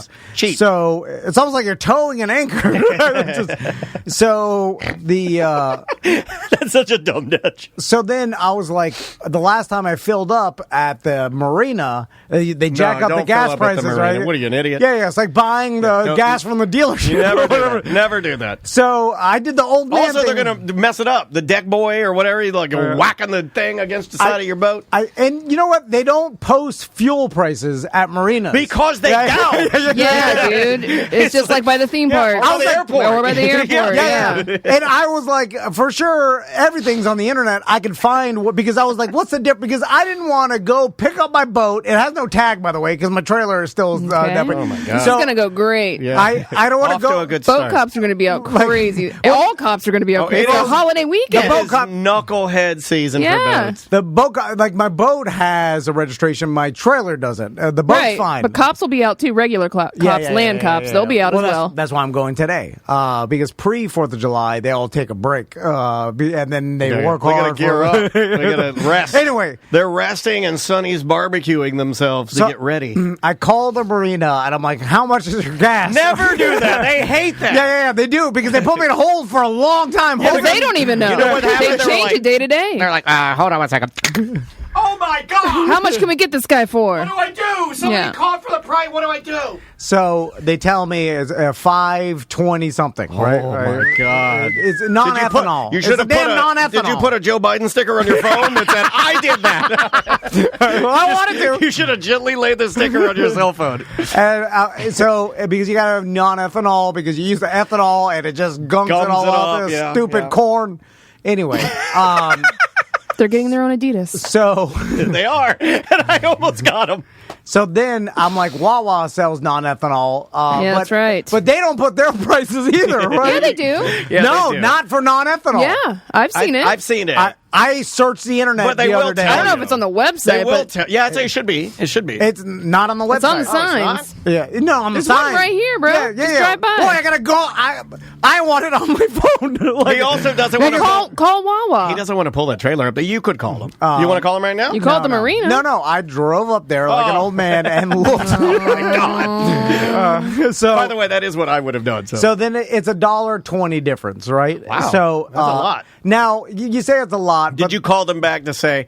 So I called Wawa. They have it for $1.20 No, cheaper. no. I know. Will you honor that? You should call them back. Hell and say, no, will they you? can honor No, well, because they have worth an ass. Well, no, because the marina, it's understood that they have to truck it in, and so it's convenience. You're paying convenience. But you fee. say, hey, last time I was here, you guys scratched up my boat really bad. No. We'll call it even if you honor the price. No. They'll say, I'm F not you. saying it. They're also telling him to bring his own hose. You think they're going to give him $1.20 off? Bring your own. So, and the I've reason never why heard is of because this. people keep stealing all our hoses. Who washes their boat and then takes the hose with them? Anyway, so Somebody stole Stu and Stu's hose right off the front of their house. So I Is this honestly, an epidemic? What's happening? Hose stealing? Yeah, it's a thing. I was like, for $1.20, I'm not going up there. $1.20 a gallon, though. Yeah, dude. but how many That's gallons a your lot. boat? How many gallons your boat? We could do the math right now. Oh, it's I don't big even boy. know. It's a big boy. and I honestly don't know. But it's a lot. But then I'm like, I have to drive. How much gas is it waste to drive to Sanford? Hook okay, my all boat right. up. So then I'm weighing all this. My wife's like, go do it. And she's like, it'll save you 60, You know what? 70 bucks. I know your wife, and she has never used that tone. So I have to go up there. I'm doing this, by the way. Can I go with you? So you can go with me. Document it with you? Can I ride in the back of the boat? Put it on the TikTok. I have to go and get it. Now, I You took gonna the go license 17? plate off. You going to go 17 or I-4? No. I'm going to the closest Wawa, which I can go back streets, but I have no plate on my trailer now. And then, so Take a plate off of another car, put it on there just to get the gas. I'm serious. Just because you just want to blend in, so you just need a plate. I have my old boat. Like I could put the old plate back I on, but would. it expired in February. I'd rather have a plate on it than no plate. And if they run it, it goes to nothing. Right. Which is it's a dead plate. It's a dead plate. So in my mind, it's the same I can as make you having a no sticker. plate. Do you want me to print a sticker from our printer, and I'll cut it out and just stick it on there so you can get gas? I think that's a fraud, maybe. I mean, I think that I'm banking on the fact that you're gets not going the to get cops caught. mad. No, I'm Yeah. What doesn't get them mad? Well- Name a cop that isn't mad. So I have to, I'm going taking my trailer and the boat all the way to Dude, what if you Wawa. just put a piece of paper in the back of your window that just said trailer tag fell off? The bitch fell off. I don't think that works. Like I think that it's just cut and dry. Like you're driving this without a plate. Yeah, but I'm explaining to you the tag fell off. They're like excuses. I don't think matter. Like, does it matter? It's their I think discretion. It's their discretion. I think that It depends on the cop. But I now think with there the are body some- cams, they're like, it's No, on camera. it still depends on the cop. I'm sorry, yeah. I have to shoot you. Court ordered. It's the rules. Most likely I know that the cop is not just going to end up being behind me, and he's not going to bother pulling. It's too hot for them to get out of the car, right? Like that. Like, Too hot to do their job. Too hot. yeah. So if is so hot. if I'm a cop and then I pull up in a boat and I look at his plate and it's expired. Says Taylor. Says like the tag fell off. And then that can't be right. Let me run it. And then it's expired, and then let's say they do run it, and they're like, this tag doesn't go to anything. This guy's lying right? to me. I better shoot him. And he's like, I can get out and start pull talking this to this guy bozo, and then it's No, so hot. the first thing he has to do is get out and then put his hand on your boat. Oh, yeah. Then put his hand on the back of your car in case something happens. The fingerprints. Yeah. So, but I did factor that in. What do you tell him if he pulls you over? I start going through the whole situation. That's a good idea. Which sounds like a lot. No, it needs to be such a big story that the cop's like, get out of here. I don't think that they care about long explanation stories. I think they just assume you're lying. That's what I would do. Okay. Because any excuse that the person tells me, the perp, I would assume that he's just lying. You're the perp in this. Because he's bad at life, and he's made up a story in his head that if he does get pulled over, he's going to start making excuses. Is your trailer tag expired? Yes. Okay. Yeah. And it's not attached to anything, and the trailer, there's no existence of it. Trailer tags are smaller than regular tags? No, same size? It's a regular old tag. We could take one off of a car here in Baldwin, and I could put it back on there by the time you get back. That's worse, I believe. Oh, okay. See, using a different tag for a different vehicle, I think that's a different crime. Well, they're not going to know. Yeah, because we're getting gas, and it's a borrow. If they take it off of mine. Take it off of mine. Huh? Take it off of my tag. Take my tag off of my car. Put it on your trailer. Go get the gas. Bring my tag back, and then we're good. I think it's worse. Although, no, if they pull you over, just hand the phone. Just call me, and I'm like, I gave him the tag. He told me it was fine. It's fine. My tag. Anyway, my rules. It will be fine. Although I still am weighing whether I should do it if it's like, because think about it. I drive all the way up to Sanford, right?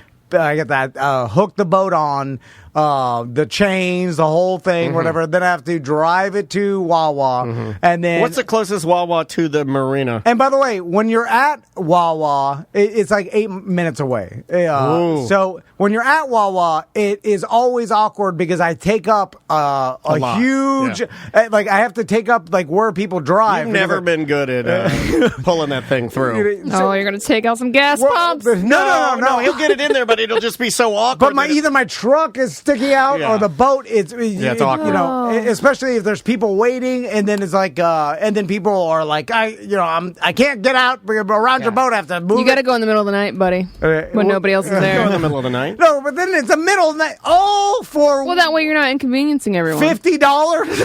Am I doing this for $50? Yeah, I think you are.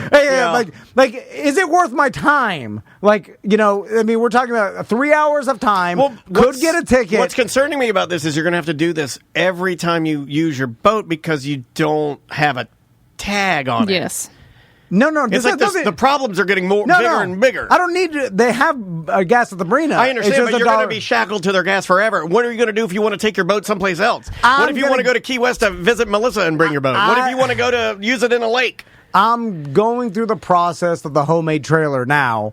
I told Crystal to look up whether I just stand there and say homemade trailer, please, because so you're preparing for your acting job. Oh my god! What are you going to wear? Are you going to do the chic? No, I'm just. But if you say the wrong thing, it triggers the employee to say they're by the book. Too. You can't say you things. You need me there too. No, I just need to. Crystal's going to call and say, "What do you need to register a homemade trailer exactly?"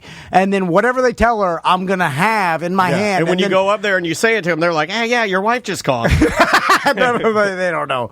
I have to say homemade trailer, and then they just give me one homemade trailer, please. And then I don't think they ask you all the questions that I assume they'd ask you, which is like, "You built this yourself? Like, prove it. Like, how does that?" Put this welding mask on. Fire up this TIG. Or just, like you built a double axle 25-foot boat trailer. Like, I don't know, let me see your hand. You have confidence in yourself. Yeah. I just you have to walk in there confident. The chat room didn't know this was still going on. They thought you had already put the trailer thing to bed. I shouldn't have said that. I'm sorry. No, it's still going on. Yeah, they're laughing and like actually kind of mad. Like they're like, you guys already covered this. You guys only have one thing to talk about. I'm like, no, we just don't handle things. No, I stopped talking about it until now. It's affecting my life again. Now we got to drive around. What's the hose? Yeah. What's up with the hose? Oh, well, because there's a wash area at the place where I store my boat. And you're going to scrub your boat down? Well, shouldn't you wash it when you come back from boating? No, not enough time because I leave it in the water. There's no okay, so it's in the water right now. No. Oh. It's like, but when I come back from boating, they put it away. Like the marina, I call, they put it in the water, and then I leave it at the dock, and then they put it away. But couldn't you take it out of the water and wash it before you store it? You could. Okay. Don't they do that? I mean, that's Isn't that better to maintain the integrity of the boat? Bad at maintenance. Okay. So why even wash it at all? Well, because Crystal told us that she wants everything perfect. Well, our friends are, and it's all dirty. They're redoing the roof, and all the debris fell into the boat. Nice. Should we put a tarp on the boats? No. Don't put a tarp on the boats. Just let everything fall our ceiling. No response. I was just like, nothing I can do. This place. So you're shining a turd, is what you're doing. No, it's so dusty. The fact that they did. Never mind. And then, so I have to rinse it out, and then just said, "Bring your own hose," because everybody steals our hoses. So we stopped, having them available. Don't you even think? This is some bobo. Don't you even think about showing up here without your own hose. So I'm gonna go and bring my. And don't bring one of those gay expanding hoses either, because they're gay. Everyone knows they are. I like hoses that have their full size all the time. I don't like surprises. And by the way, originally when we came up with this plan, Crystal was going to be my eyes and ears when I'm driving, like to look out for cops and then help me You're get in and get out. 40 years old, man. Come on, you need a cop lookout to get your eyes gas. And ears. He needs eyes and ears. And then I was talking to Crystal. He's like, "It's too hot. I'm not going." So I'm going by myself. I'll go with you if you need somebody to go with you. You got to buy me a Happy Meal like you did with the hot tub. I won't do anything unless you buy me dinner. This guy has been going on all these stupid adventures, and then I go through, and he's like, "I only have enough for the four-piece McNugget. It's a Happy Meal. You're little." All right, we'll take a quick break. We'll be right back with more Corporate Time. Welcome to Corporate Time with Tom and Dan. I'm Tom. I am Dan. Samantha, our producer's here. Hello, Sam. Hey. We've got a sale on our merch, our T&D merch at tomanddan.com. Yeah, man. It's kind of we realized we have too much stuff sitting in the T&D warehouse. Now, a lot of people would say, blow it out. A lot of people would say it's just not selling. So we're slashing the prices. I suggested we take all of it and send it to Indonesia in that trash pile of luxury clothes. Have you seen that? No. I heard we were in a pickle. You haven't seen the luxury trash pile of clothing? It's like all high end. Is it Rick Ross's house? It's like in somewhere in like Indonesia, I think. And there's a pile of like Gucci, Yves Saint Laurent. Why is there a pile? Because it's all trash. It's all Chinese garbage trash. But it's designer stuff. Yeah, it's all designer crap. Well, it's worth a lot of money. No, right? it's only worth if people are buying it.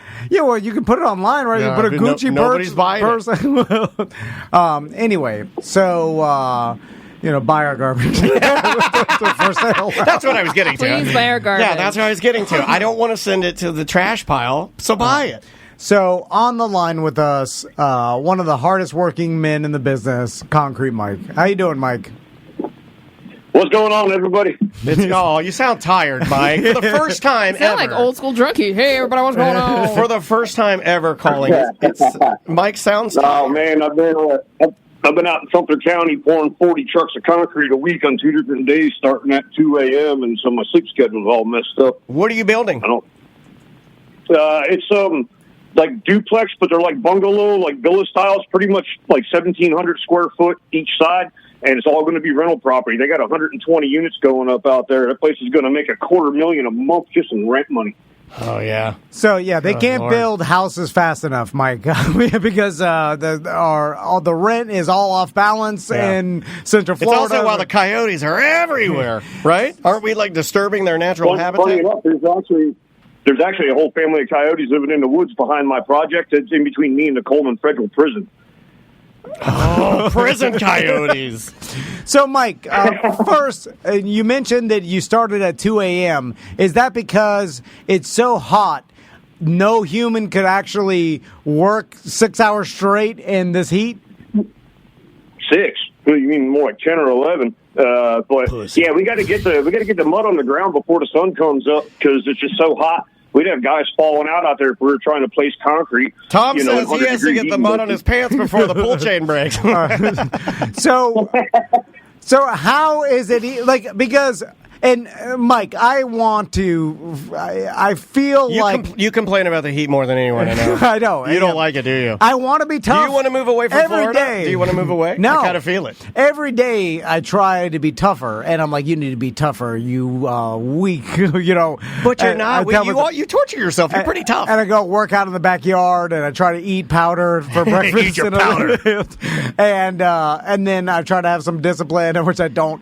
And then you angry drink. And then I'm outside, and I'm like, man, it's not like I'm an old granny or something where I'm like, but I feel like if I stood out here and did manual labor for an hour straight, I would just faint. I think you get used to it after a while, right? It's so hot, Mike.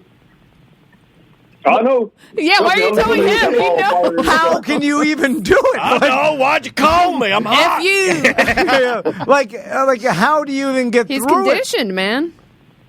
26 years of conditioning, man. I've just, I live under that sun. If you took How Mike, tough are you? if Mike had to do, Are you 100 times tougher than I am? Mike, Yes. Mike, if I have a feeling that I wouldn't say 100, but I mean, 99. I'm conditioned. Pussy. I'll say 110. I would say 100, but 105. How much tougher could you be than I? Because I Could you stand in there? Quantify your toughness now. I kind of feel like Mike. Let's say if we took 2 boxes, right, and put 2 boxes in the studio, and then put the truck at the Publix, right, and I gave a box to Mike and I gave a box to me or you. Or say anybody, just us, normal guys. And you guys walked across the street at the same pace and then took the box and set it down at Publix. Mike would have a little sweat. You would be dripping sweat. And that's what the difference would be, is that he is naturally, through 22 years, he has acclimated himself to, like, his body is like, yep, this is my normal temperature. I'm all right. I think that's what would happen. Maybe. I still sweat just like anybody else, man. At 7 in the morning, I'm soaked head to toe with sweat to where my boots are even wet. I don't typically go to the bathroom all day because you sweat out all of your fluids. And as quick as you can drink them, you're sweating them out. I dated a girl with wet boots. Yuck. Also, don't you feel bad about when he's peeing Coca-Cola because there's nothing left in it? That's what I'm saying. You had 13 Miller Lite long necks the night before. Sweated it out. It's fine. And then that's water. You don't get hungover or you're like, I can't do this. I noticed you didn't say Bud Light. I daily drink 10 to 12 shots of Fireball and 4 or 5 beers, and I'm fine. I get up and go to work. I hit the ground. Fireball, man! Come on. I'm sorry. So my AC broke in my house last Saturday, and by the time we got it fixed, it was midday Sunday, and inside of my house was 90 degrees, and my wife was laying in the house in a bikini. My kids wearing just a pair of swim trunks, and my wife's like, "How do you deal with the heat all day?"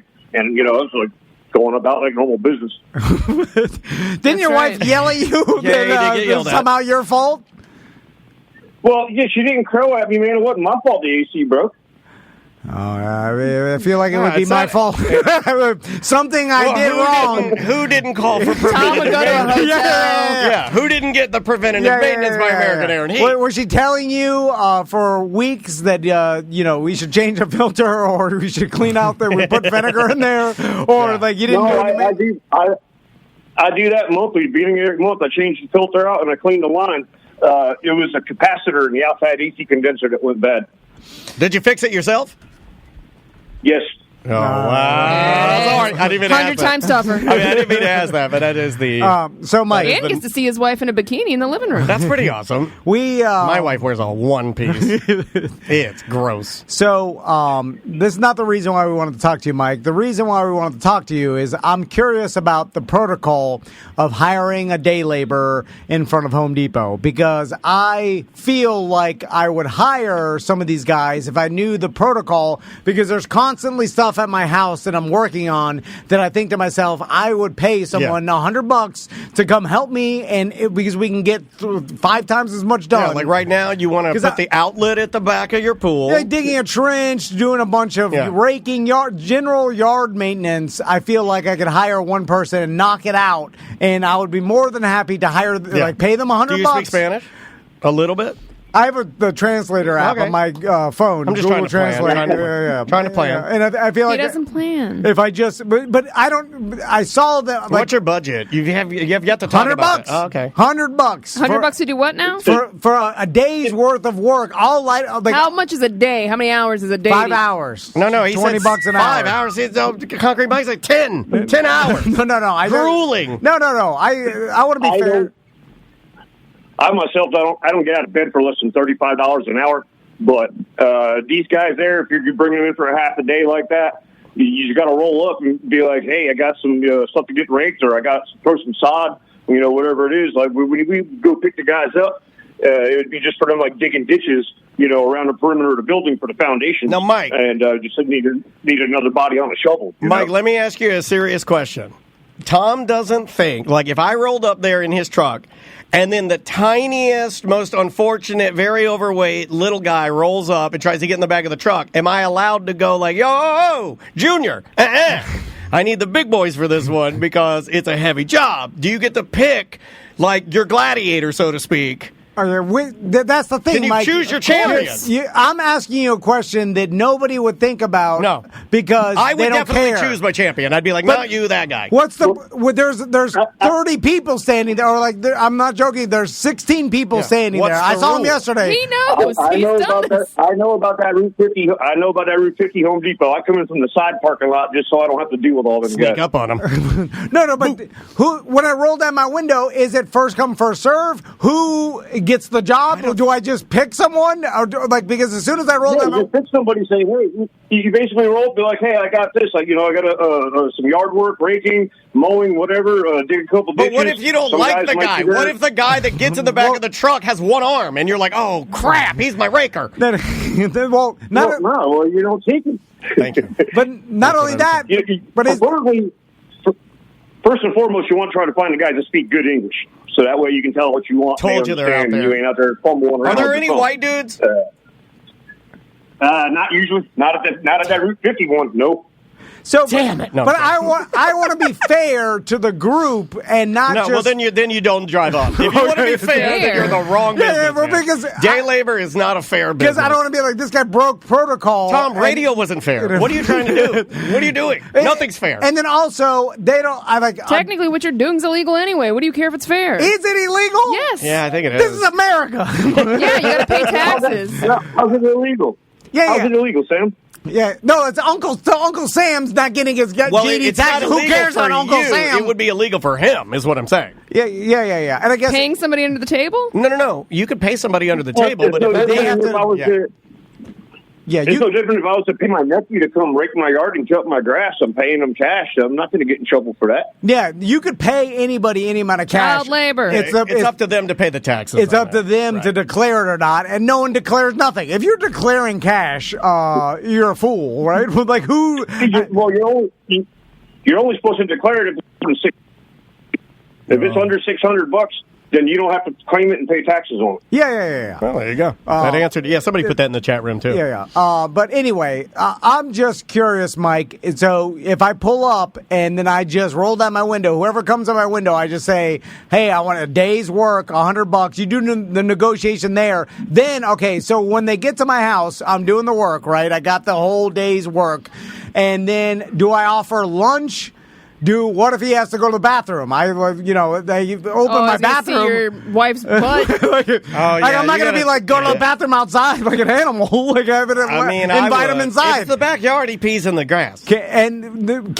What is the protocol after on the job site? Do I every so often do we do 15-minute breaks? And then you gotta hey, no doo-doo. You got to be looking. Hey, no doo-doo. I don't want to be a D-head. No, you got to set boundaries. You got to be like, hey, you use this bathroom. And no doo-doo.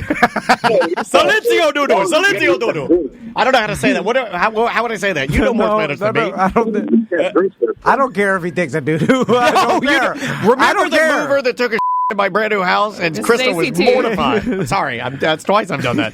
I'll cut him out. Krista was mortified. Remember, he took a big old one. Well, you have to go. What are you? He ruined the toilet. No, he's fine.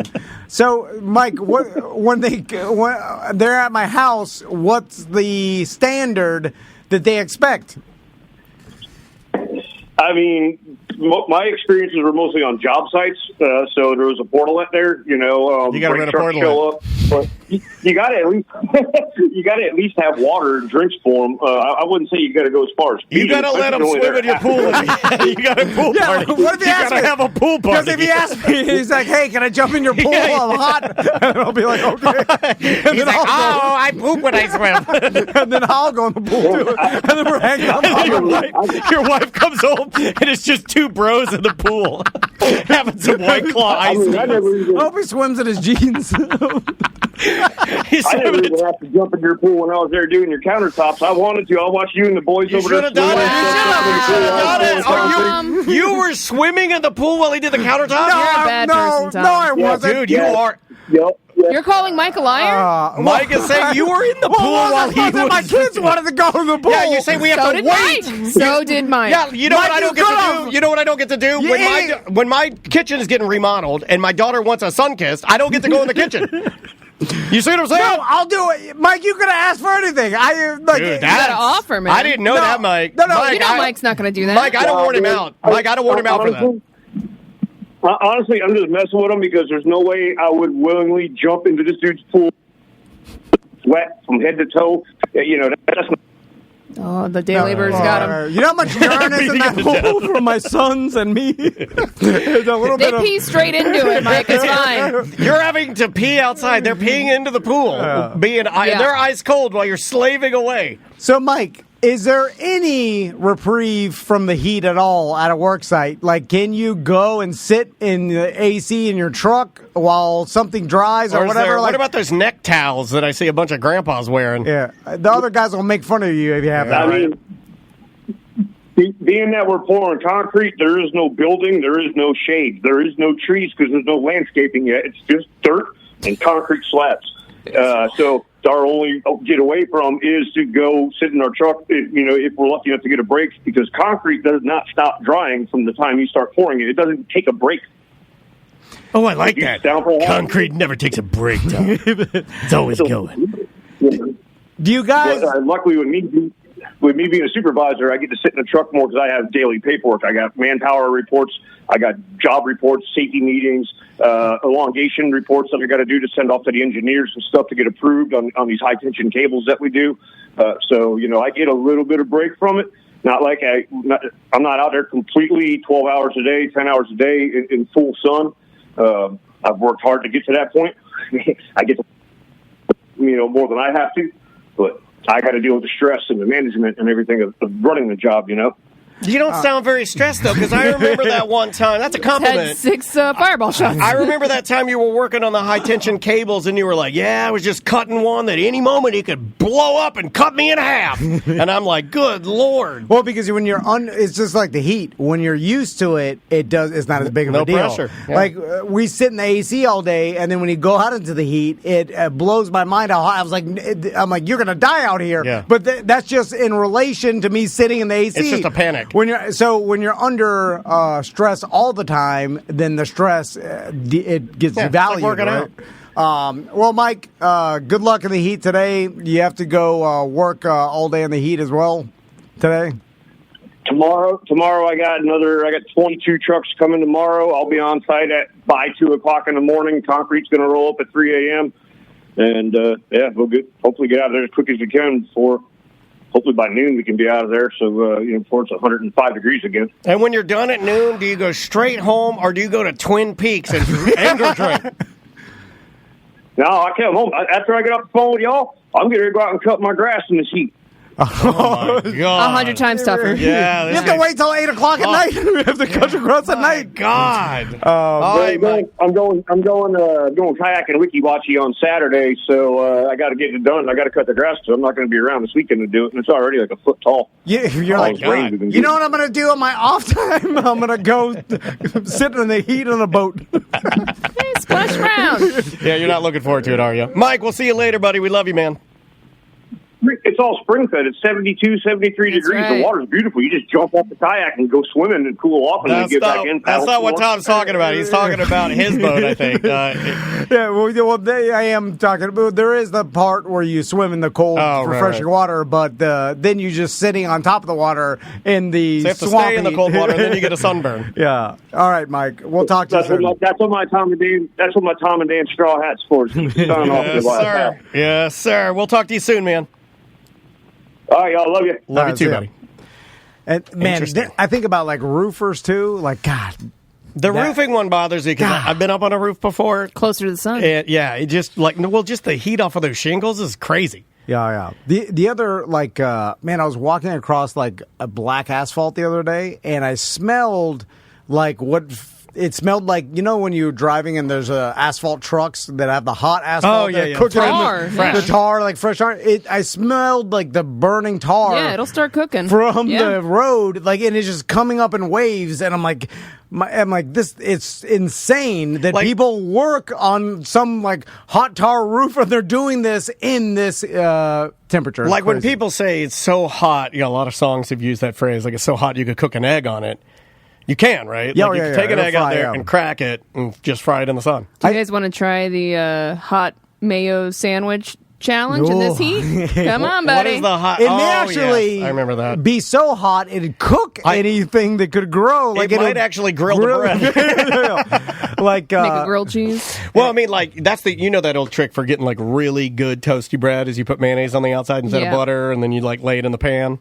And then I remember last year when we went on our RV trip, we went up north and that other heat. I said up north, like Tallahassee area. Right. And Northern that Florida heat wave came through, and it was the hottest I've ever experienced. And that was around the end of June, middle of June as well. So maybe it's it'll get better, or no, it's going to get worse. I don't know. I don't know how to tell because August, honestly, the weather here is so controlled by the amount of moisture in the air that if a front or what, and this is something Mike from Mike's weather page would know. Yeah. But it's just those little variants because there are some days that I'll ask Andrea what's the high today, and she'll be like, oh, it's going to be scorching 98, and I'll be outside and I'll be like, it's not that bad. And a day like today, it's really great. I feel heavy outside today. Yeah, and there's a record heat wave that's over. Man, I feel bad for the people in the at least we get some breeze, I guess, from the ocean. If you're in it's pretty Texas, minimal in Central Florida, though. It is. I guess,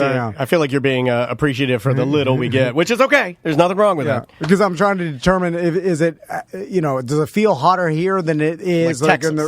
Texas all the people in Texas, Central Texas, right? But there's coastal cities, but Georgia. Have you been to summer in Georgia, in the middle of Georgia, not Savannah, or anything like Atlanta's a different kind of heat. I think it's disgusting, and I love Atlanta. Boiling. I love Atlanta. Vegas, dude. I went to Vegas in July.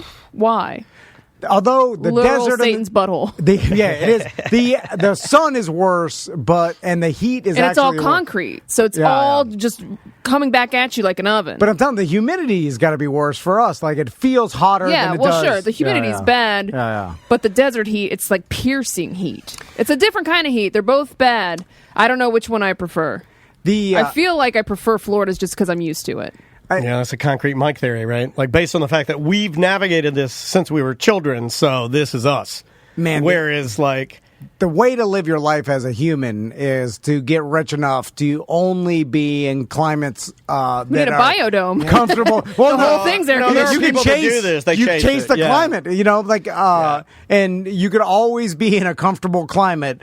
I had friends, grandparents that were super rich, and they had a home in Ormond, right? Then they had a home in Upper California, and then they had a home in you need three. Vermont. Yeah. And then they had four, almost in a triangle of North America, and they would just bounce based on weather. Yeah, they would literally bounce based on weather, and they would bounce based on big events. Let's say we were getting hurricanes here, they just go, sorry, we're going to California. And they'd go away. Yeah. And then they come back. And then they'd be it's not good here. We're going up to Vermont. And then they go up there. That's the key to happiness. Money. Write that down.